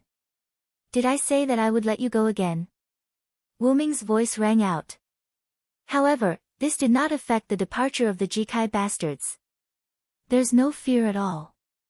Wu Ming said gloomily. He didn't feel any fear from Jikai. However, I can't just let you leave like this. Since they were called the Mekai species, they must have something like a database. For Wu Ming, who wanted information, this was like finding a water source in the desert. He couldn't let it go. Well, but I don't need that many mecha seeds. As the leader, you're pretty good. After all, the leader usually had the most information, right? Little N. After saying that, Wu Ming cast Heaven Lock on leader Kikai who had already entered the dimensional space. Bang! However, the Heaven Lock that had just entered bounced back out. What? Wu Ming was a little surprised. Although Heavenlock was not an offensive weapon, this was the first time Enkidu had failed to achieve anything. Putting away Heavenlock, Wuming looked at the closed dimensional space and gave up on the idea of capturing leader Kikai. Perhaps the performance of the machines was different. Compared to the leader of the mechanical triumphant race which had already closed its dimensional gate, there were a few mechanical triumphant races which had yet to close their dimensional gates. Looking at the speed at which they closed the dimensional door, this was more than enough for Wuming. Fear the one with wings. Evil people and powerful people are all afraid of me with wings. My wings will bring you a curse. Evil people can't hit me. After quickly chanting the incantation, Wuming instantly arrived in front of a randomly selected Mecha Triumph-type dimensional door and went in. Pseudo-reflex, pseudo-reflex. Accompanied by the emotionless robotic lowly voice, a barrier appeared in front of Wuming who had just entered the dimensional door. When Wuming saw this barrier, he understood that the mechanical triumphant race could use a kind of reflex ability. Enkidu was caught off guard by the mechanical triumphant race's reflective barrier just now. But, you're still too young to deal with me. Wuming's Phoenix avatar didn't simply increase Wuming's speed, but it reduced the flow of time around him and accelerated his own time to reach super high speed. This involved the power of time. In this way, not only Wuming's physical speed, but also Wuming's consciousness and reaction ability. As a result, Wuming easily bypassed the barrier amidst his opponent's extremely slow movements. With a wave of his hand, the heavenly lock appeared and bound this mecha triumphant race. Then, Wuming accelerated and pulled the mechanical triumphant race out of the dimensional door. Wuming looked at the rest of the mechanical triumphant race that had been completely sealed and retreated, and he didn't say anything. Well, even if it's an ordinary mechanical triumphant race, I'm already satisfied to know the basic information of this world. Then, Wuming looked at the mechanical triumphant race that was tied up by him. Because of the mechanical triumphant race being tied up by the mechanical triumphant race, it could no longer use its magical power to fight back, and the power of a mechanical triumphant race alone was not enough to break free from the mechanical triumphant race. It was a female mechanical triumphant race, and it was a lowly of about 10 years old. A small part of its body was covered by metal armor, from neck to chest, the entire lower abdomen, and below thighs were all mechanical metal, and a large number of mechanical metal structures were exposed in the elbows, shoulders, waist, and abdomen. There were several mechanical wings behind it, which didn't look like they were used to assist in flight, but more like combat support. There was a rather complicated mechanical intelligence disc on the right side of its head, which looked quite mysterious. Its eyes were yellow in alert mode full of data, and there was an analytical lens in front of its left eye. There was also a long-barreled technology gun for combat on its arm, as well as some other auxiliary machinery. After all, Wuming didn't know much about these things, and he didn't pay much attention to them. In addition, there were two tail-like cables behind the mechanical triumphant race's body, which gave Wuming the feeling of an antenna. The most obvious thing was the gorgeous rose-colored knee-length hair of this mechanical triumphant race, as well as its beautiful face. Although her messy long hair looked quite unkempt, it gave people a very soft feeling.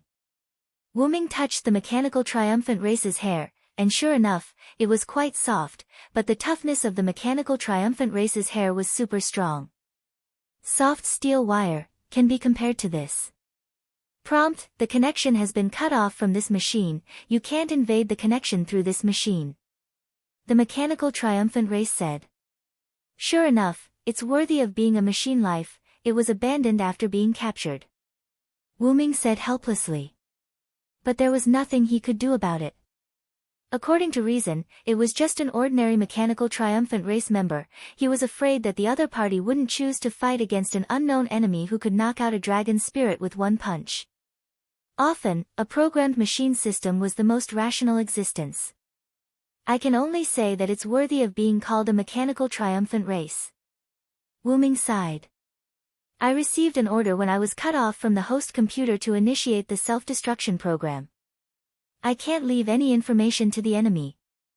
The self-destruction program, countdown, start dash, the mechanical triumphant race lowly said blankly, and then began to mumble. However, although Kikai was a robot, it was actually a product of mystery. To put it simply, it was not a science, it was still a magic. Question: the self-destruction program can't be started, the elf can't be used, the self-destruction program failed to start. Mechanical triumphant race said faintly. Of course. Your body's energy has already been restrained. How can you use your ability? Wu Ming couldn't let the database that he had worked so hard to obtain run away. I repeat, I will not provide you with any information. Mechanical triumphant race looked at Wu Ming indifferently and did not do anything else. With such a tough attitude, it's impossible to get any information. After all, no matter how hard you torture a machine, it would only make others think that you're destroying her, which had nothing to do with the abandoned mechanical triumphant race. Collis is not here, it's a bit inconvenient. After all, Collis was similar to mechanical triumphant race, but Collis was not as emotionless as mechanical triumphant race. Since being tough didn't work, Wu Ming didn't force it. After all, there was still someone over there who could get information. With that in mind, Wu Ming looked at the unconscious dragon over there. Then, Wu Ming said to the mechanical triumphant race. If that's the case, then I won't get any information from you. Tell me your name first. The order you received was not to leak information, right? Things like names can't be considered information. After all, it's not easy to address someone without a name. After pondering for a moment, the mechanical triumphant race spoke. Mechanical triumphant race serial number C207PR4F57T9. What I want is a name, don't you have a name? Wu Ming was even more helpless. Were the mechanical triumphant race really just machines? I don't understand. The mechanical triumphant race was silent. After a moment of silence, mechanical triumphant race spoke again. Question: what about Hublitus? Let's call her that for the time being. After all, this was the name she gave herself, so she would use it as such for the time being. Although it didn't look like a name at all, then, Hublitus, as the price for not getting any information from you, you need to follow me. Do you agree? Wu Ming looked into Hublitus' eyes and said. Agreed, Huberic said curtly. Then, let's see what we can get out of this giant dragon. Wu Ming looked at the giant dragon.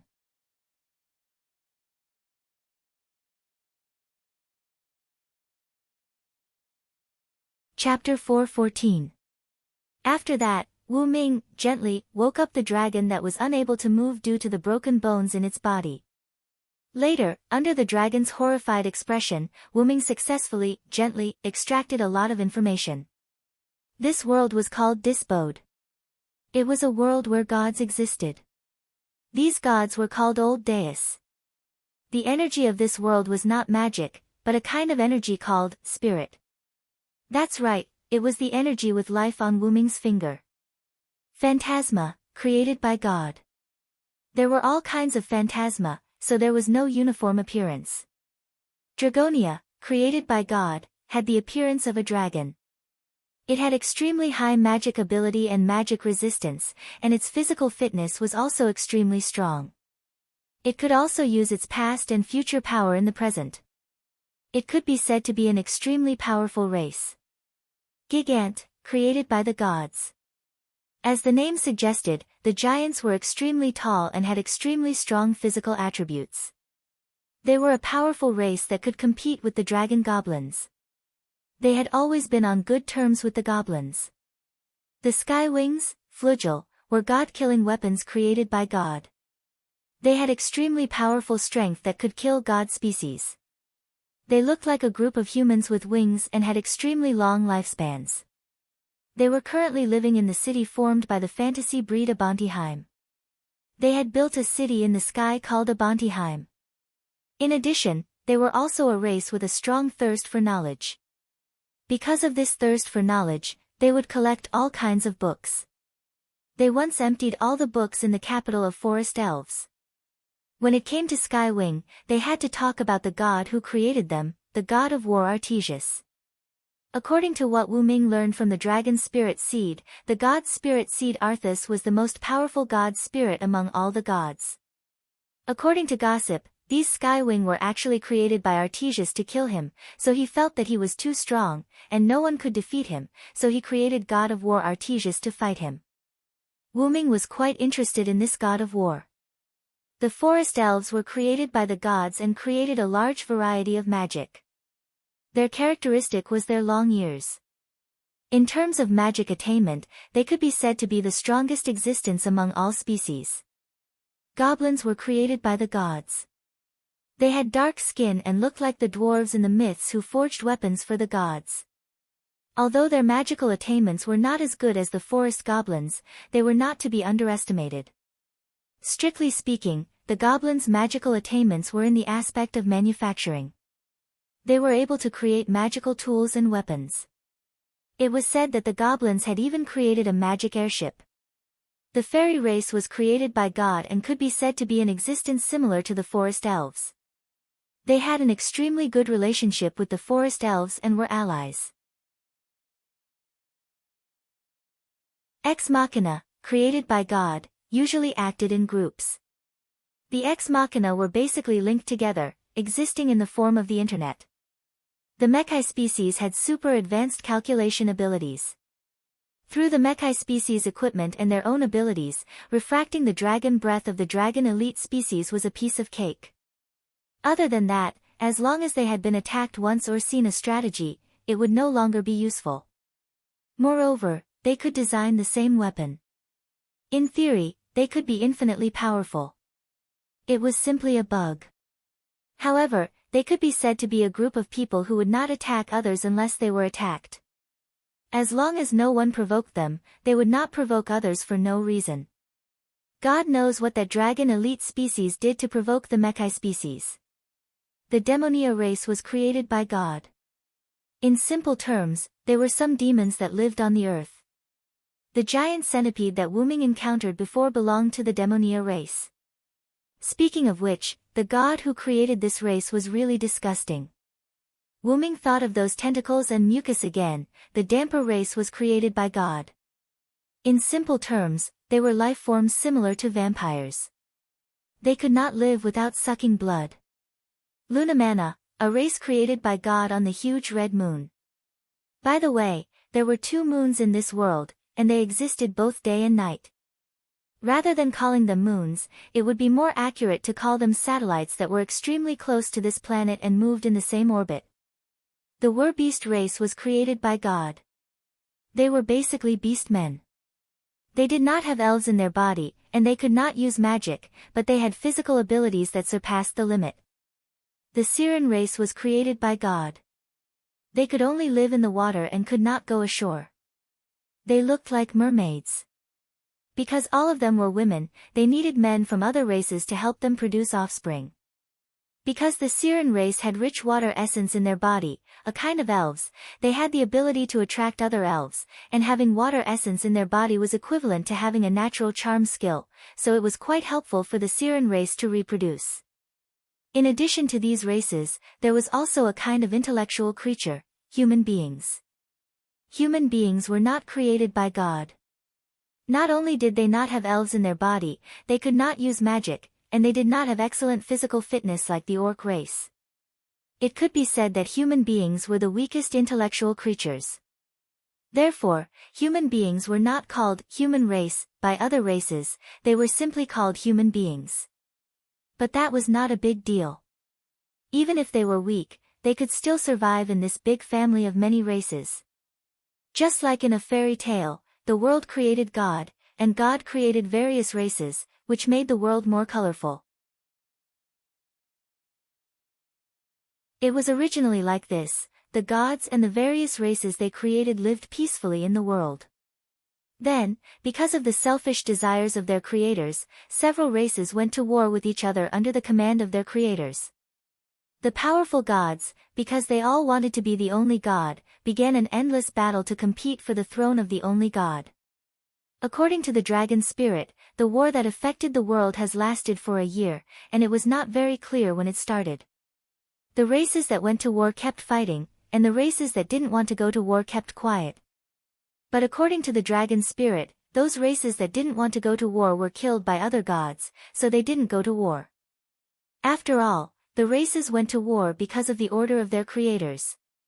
However, it was good to have one less enemy, and other races didn't bother them. But only human beings, other races didn't pay attention to them, even if they were affected, they wouldn't care. Even other races didn't regard human beings as a life form on the same level as themselves. Why was that? The dragon's spirit said the reason. Because human beings were weak. Wyrm also guessed that a race that was not created by God, had a short lifespan, had no elves in their body, couldn't use magic, had low physical fitness, and posed no threat. How could they be valued by other races? The weak had no right to speak, that was the cruelty of the world.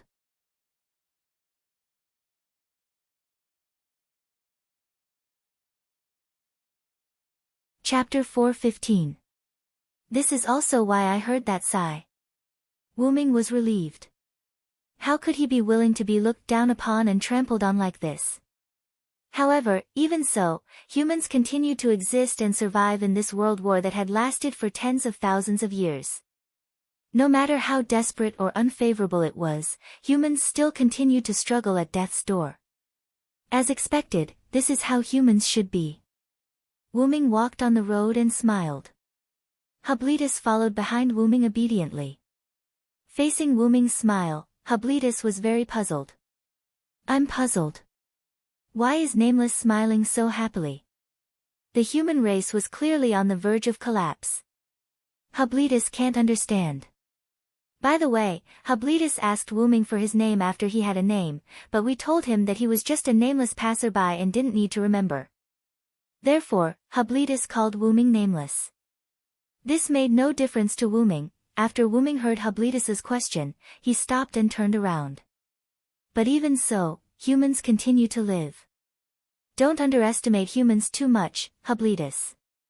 Maybe at some point, humans will do something unexpected. Hubletus tilted his head, still puzzled. Hubletus, I don't understand. Also, because Wyrm had asked Hubric to call himself by his name since he already had a name, he didn't need to call himself this machine anymore. Therefore, Hubric changed this machine to Hubric. However, Wyrm simply patted her head in the face of such a Hubric.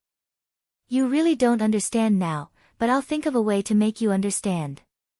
Wyrm smiled. Even if he couldn't get information from Hubletus, Wyrm didn't let him go. Therefore, Wyrm had a plan to let Kekai gain feelings. It was clearly a life created by God, but it had no feelings, whether it was taken away or not. This was the only thing that made Wyrm quite unhappy. Therefore, Wyrm set two small goals. He wanted to save the humans of this world and let Kekai have feelings. Then, does this have anything to do with what Ben Hubric is wearing? Hubric pointed at the clothes he was wearing. Wyrm took out a large hooded cloak that he had used for adventuring in the past from the Golden Ripples, modified it, and put it on Hubletus. By the way, Wyrm was now wearing a hooded cloak that he once used for adventuring. Hubric is a Kekai species. Hubric doesn't need to wear clothes. He doesn't need to hide his identity when he's by John Doe's side. Why should he wear clothes? After saying that, Hubric tugged at his clothes again. As everyone knew, because of the Kekai species' consciousness and their mechanical bodies, the Kekai species basically didn't wear clothes.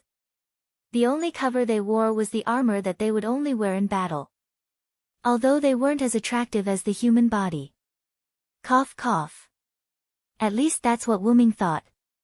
No matter what, he wouldn't be in heat because of a blow-up doll. Moreover, Wyrm was going to let Hubric gain feelings.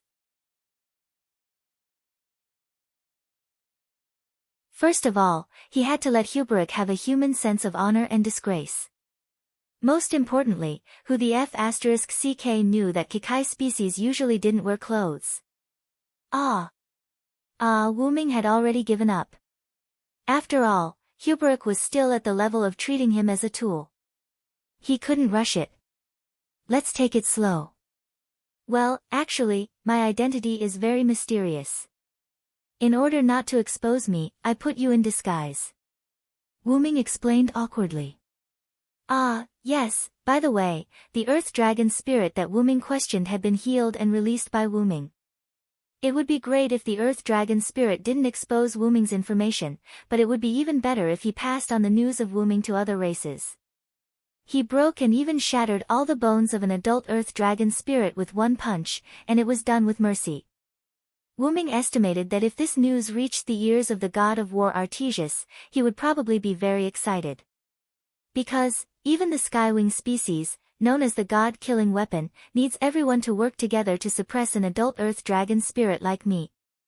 Even the person from the Skywing species had to risk his life to barely suppress an adult Earth Dragon spirit like me, but you actually defeated me with one punch.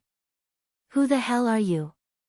These were the words of the extremely weak Earth Dragon spirit at that time. To be honest, the Earth Dragon spirit really had an advantage in this world. Resistance to magic, extremely strong magic abilities, the ability to gather the power of the future and the past for use in the present, and an extremely strong physical body. It could be said that a long time ago, in addition to the god species occupying the top position and the fantasy species being rare, the second most powerful race was the Earth Dragon spirit. However, unfortunately, that could only be in the past. Now, the Earth Dragon spirit was almost out of people. Hint, the Kikai species had once fought with the Dragon Essence species. In the end, all the members of the Dragon Essence species that participated in the battle were wiped out. Previously, when Wuming was puzzled, Zayubarak explained as such. Although Zayubarak did not tell Wuming the specific situation, Wuming could almost guess it. The Earth Dragon spirit had used the ability to copy the Earth Dragon spirit's attack and attack the Earth Dragon spirit, wiping out all the Earth Dragon spirit that participated in the battle. As a result, there weren't many Dragon Essence seeds left now. Coincidentally, the creator of the Earth Dragon spirit had died. As a result, the Earth Dragon spirit was at an even greater disadvantage. At that time, the Earth Dragon spirit had also looked at Zayubarak with resentment. It seemed that the battle between the Earth Dragon spirit and the Earth Dragon spirit was not an accident. By the way, according to the Earth Dragon spirit, after witnessing the power of the Earth Dragon spirit, the various races had ordered that they were strictly prohibited from provoking the Earth Dragon spirit. Back to the topic, if the Earth Dragon spirit spread the news, although other races and even gods would be vigilant, it would pose a threat to the various gods and races. An unknown powerhouse comparable to the god species was wandering casually on the ground. Once this news spread, the other races would pay attention when they fought wantonly. If they accidentally provoked that unknown expert, it would definitely be a business that would only be a loss. So, where is John Doe going? Zayubarak asked. Of course, it's a place where there are humans, Wuming said without hesitation. Firstly, he would be able to observe and help the humans of this world. Secondly, if he wanted Zayubarak to have human emotions, he would have to let her live in the human world. As for Wuming, he was just a non-human who understood humans very well. Then, let's set a small goal first. Find the humans. With that said, two figures, one big and one small, wearing black cloaks, walked in a certain direction, moving forward unhurriedly.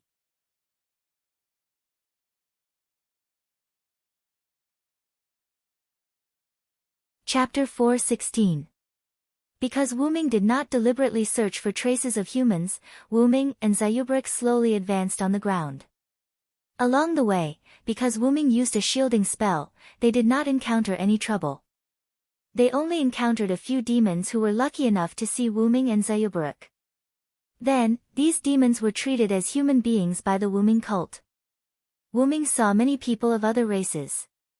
Because of the shielding spell, they did not discover Wuming and Zayubarak. However, many times, these hostile races did not attack.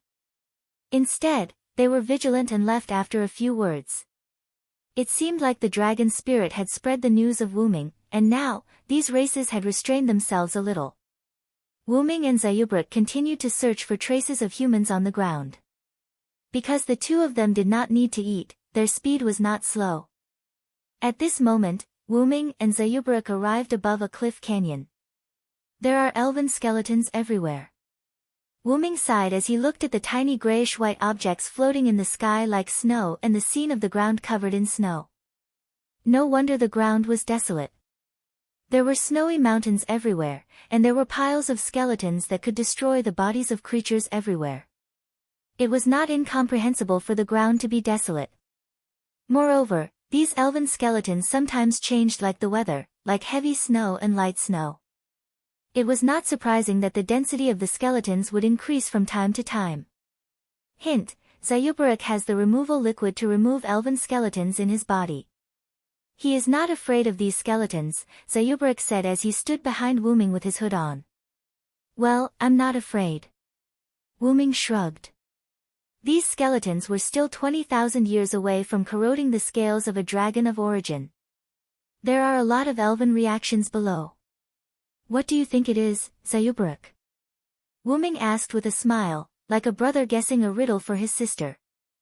Hubarak's eyes changed, and data flowed through his eyes. Then, Hubarak spoke. A goblin's magic airship that crashed, Hubarak said calmly. You're really unromantic. I didn't mean to ask you what's down there, Wuming said with a wry smile. Hubarak doesn't understand. Hubarak continued to tilt his head in confusion. Well, forget it.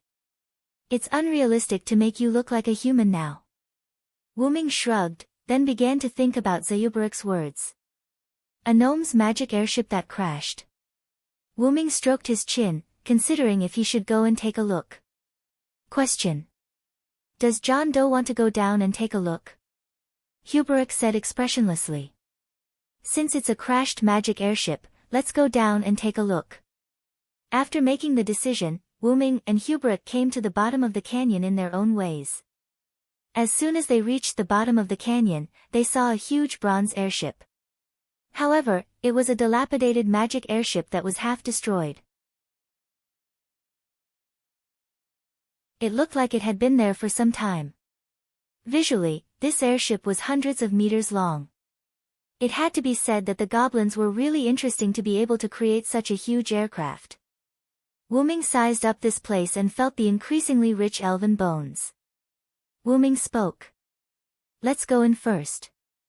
After all, even if the elven bones couldn't cause harm to the two of them, no one would like to stay under threat.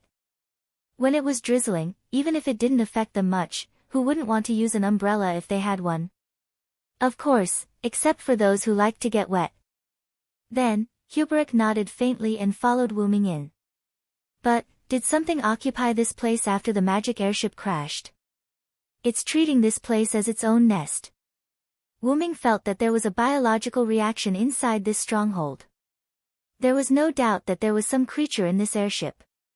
However, with Wuming's strength, there was no need to be afraid of those things unless the divine seed came. At this moment, Wuming stopped. Someone is coming, Wuming said. That's right, in Wuming's perception, there were 3 humans. Hubarak, you can use optical camouflage, right? Wuming asked. After all, this was a necessary ability for a robot. Confused? Optical camouflage? Hubarak tilted his head and said doubtfully. That's the way, Wuming said and cast an invisibility spell on himself.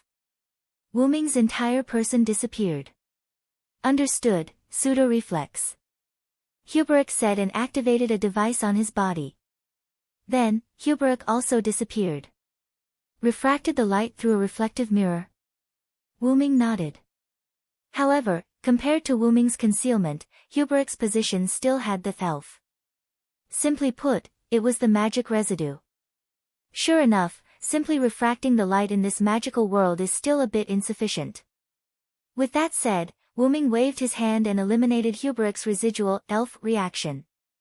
Stay aside, don't make any movements, and don't make any noise, Wuming said. Although Wuming couldn't see Hubarak's face, Hubarak's voice came. Understood. Then, the scene fell into silence.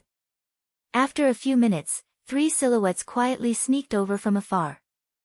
Wuming had a good look at their appearances. They were wearing gray and brown hooded cloaks, scarves that served as masks, large goggles, tattered pants, and brown boots. It could be said that there was not a single part of their bodies that was exposed to the outside world. Their clothes looked quite shabby, but Wuming was sure that they were indeed human. The three of them leaned against the wall of the magic airship and squatted down. "How's the compass?" One of the rough voices came from one of them, and the person who spoke was an uncle. After hearing the middle-aged man's question, one of the three who seemed to be the leader stretched out his hand from under the cloak. Even the hand that was hidden under the cloak was covered with gloves. It seemed like he was fully armed. He was holding a compass disc in his hand. The needle on the disc was constantly spinning, and it looked like it was broken. Sure enough, the compass is no longer useful because of the black ash. The leader frowned. "Now we can only rely on our own eyes to find the enemy." "Be careful, Ivan, Ol," the leader called out their names. "Yes." The two people behind the leader nodded heavily. "The black ash is getting thicker. Hurry up." With that, the three of them sneaked into the magic airship. After the three of them entered the interior of the magic airship, Wuming and Hubert revealed themselves.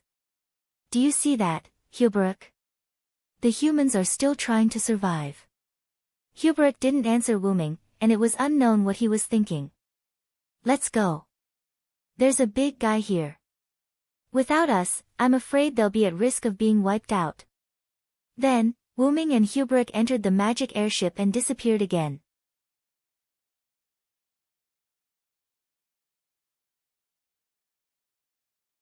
Chapter 4:17. Wuming didn't immediately follow the three humans. Instead, he took his time to tour the magic airship. Although the magic airship was damaged and most of the buildings in the airship had collapsed, it still couldn't hide the advanced nature of the magic airship. It couldn't hide the advanced technology of the goblins. "Speaking of which, can your Kikai race also make a magic-guided airship like this?" Silent Wonder asked Sayubalas. Answer. Through analysis and replication, the Kikai race can complete the creation of the magic airship. Data flowed through Hubletus's eyes as he answered Wuming. "In other words, you have no way to innovate on your own?" His footsteps didn't stop as he continued walking. "The Kikai race will evolve according to the environment of the current era." Hubletus was silent for a moment, then said. "I see. I'm interested in the god who created you." Wuming laughed. However, Wuming remembered that the dragon goblin had said that the creators of many races had disappeared. Some were killed by other gods, and some disappeared for unknown reasons. After that, Wuming glanced at Hubletus. If the Kikai race were to exist, did their creator disappear on his own or was he killed by other gods? Wuming speculated that both outcomes were possible. Firstly, that god had such a powerful race. It was almost impossible for a god to kill that god. However, there was no one to command the Kikai race now. Therefore, Wuming felt that it was very likely that the god had disappeared on his own for unknown reasons. Secondly, the Mekai species had the ability to copy and reflect the enemy's attacks, which could be called a bug. The god who created them was likely to be attacked by the other gods. If the god was unscrupulous, the god who created them might still be killed by the other gods. That was why Wuming felt that both were possible. "By the way, can you tell me who the god who created you was?" Wuming asked. Although it involved some intelligence issues, it was still unknown whether he could get Hubletus to speak. What if he succeeded? According to the records in the database, the god who created us Kikai species is called Sail Tower. He disappeared 10,000 years ago. After hearing Wuming ask about the god who created him, Zayubarak was silent for a moment before explaining to Wuming. Wuming looked at Hubert in surprise. Wuming didn't expect Hubert to speak. After all, this was a so-called secret. After that, Hubert really didn't say anything else. So Hubert only told me the name of the god who created them. He didn't expect to get any information anyway, so it didn't make a difference.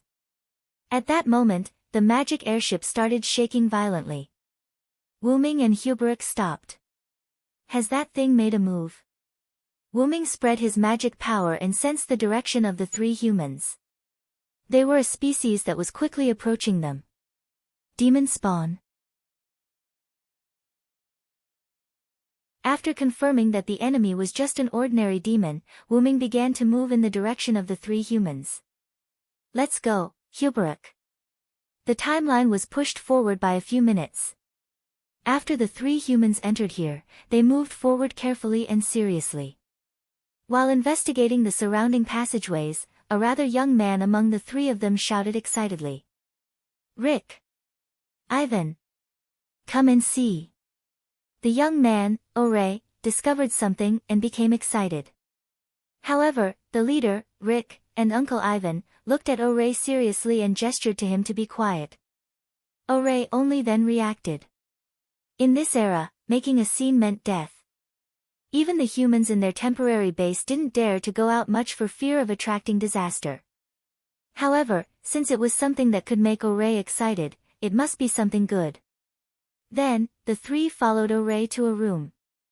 A world map drawn by the goblins. And it's the latest version.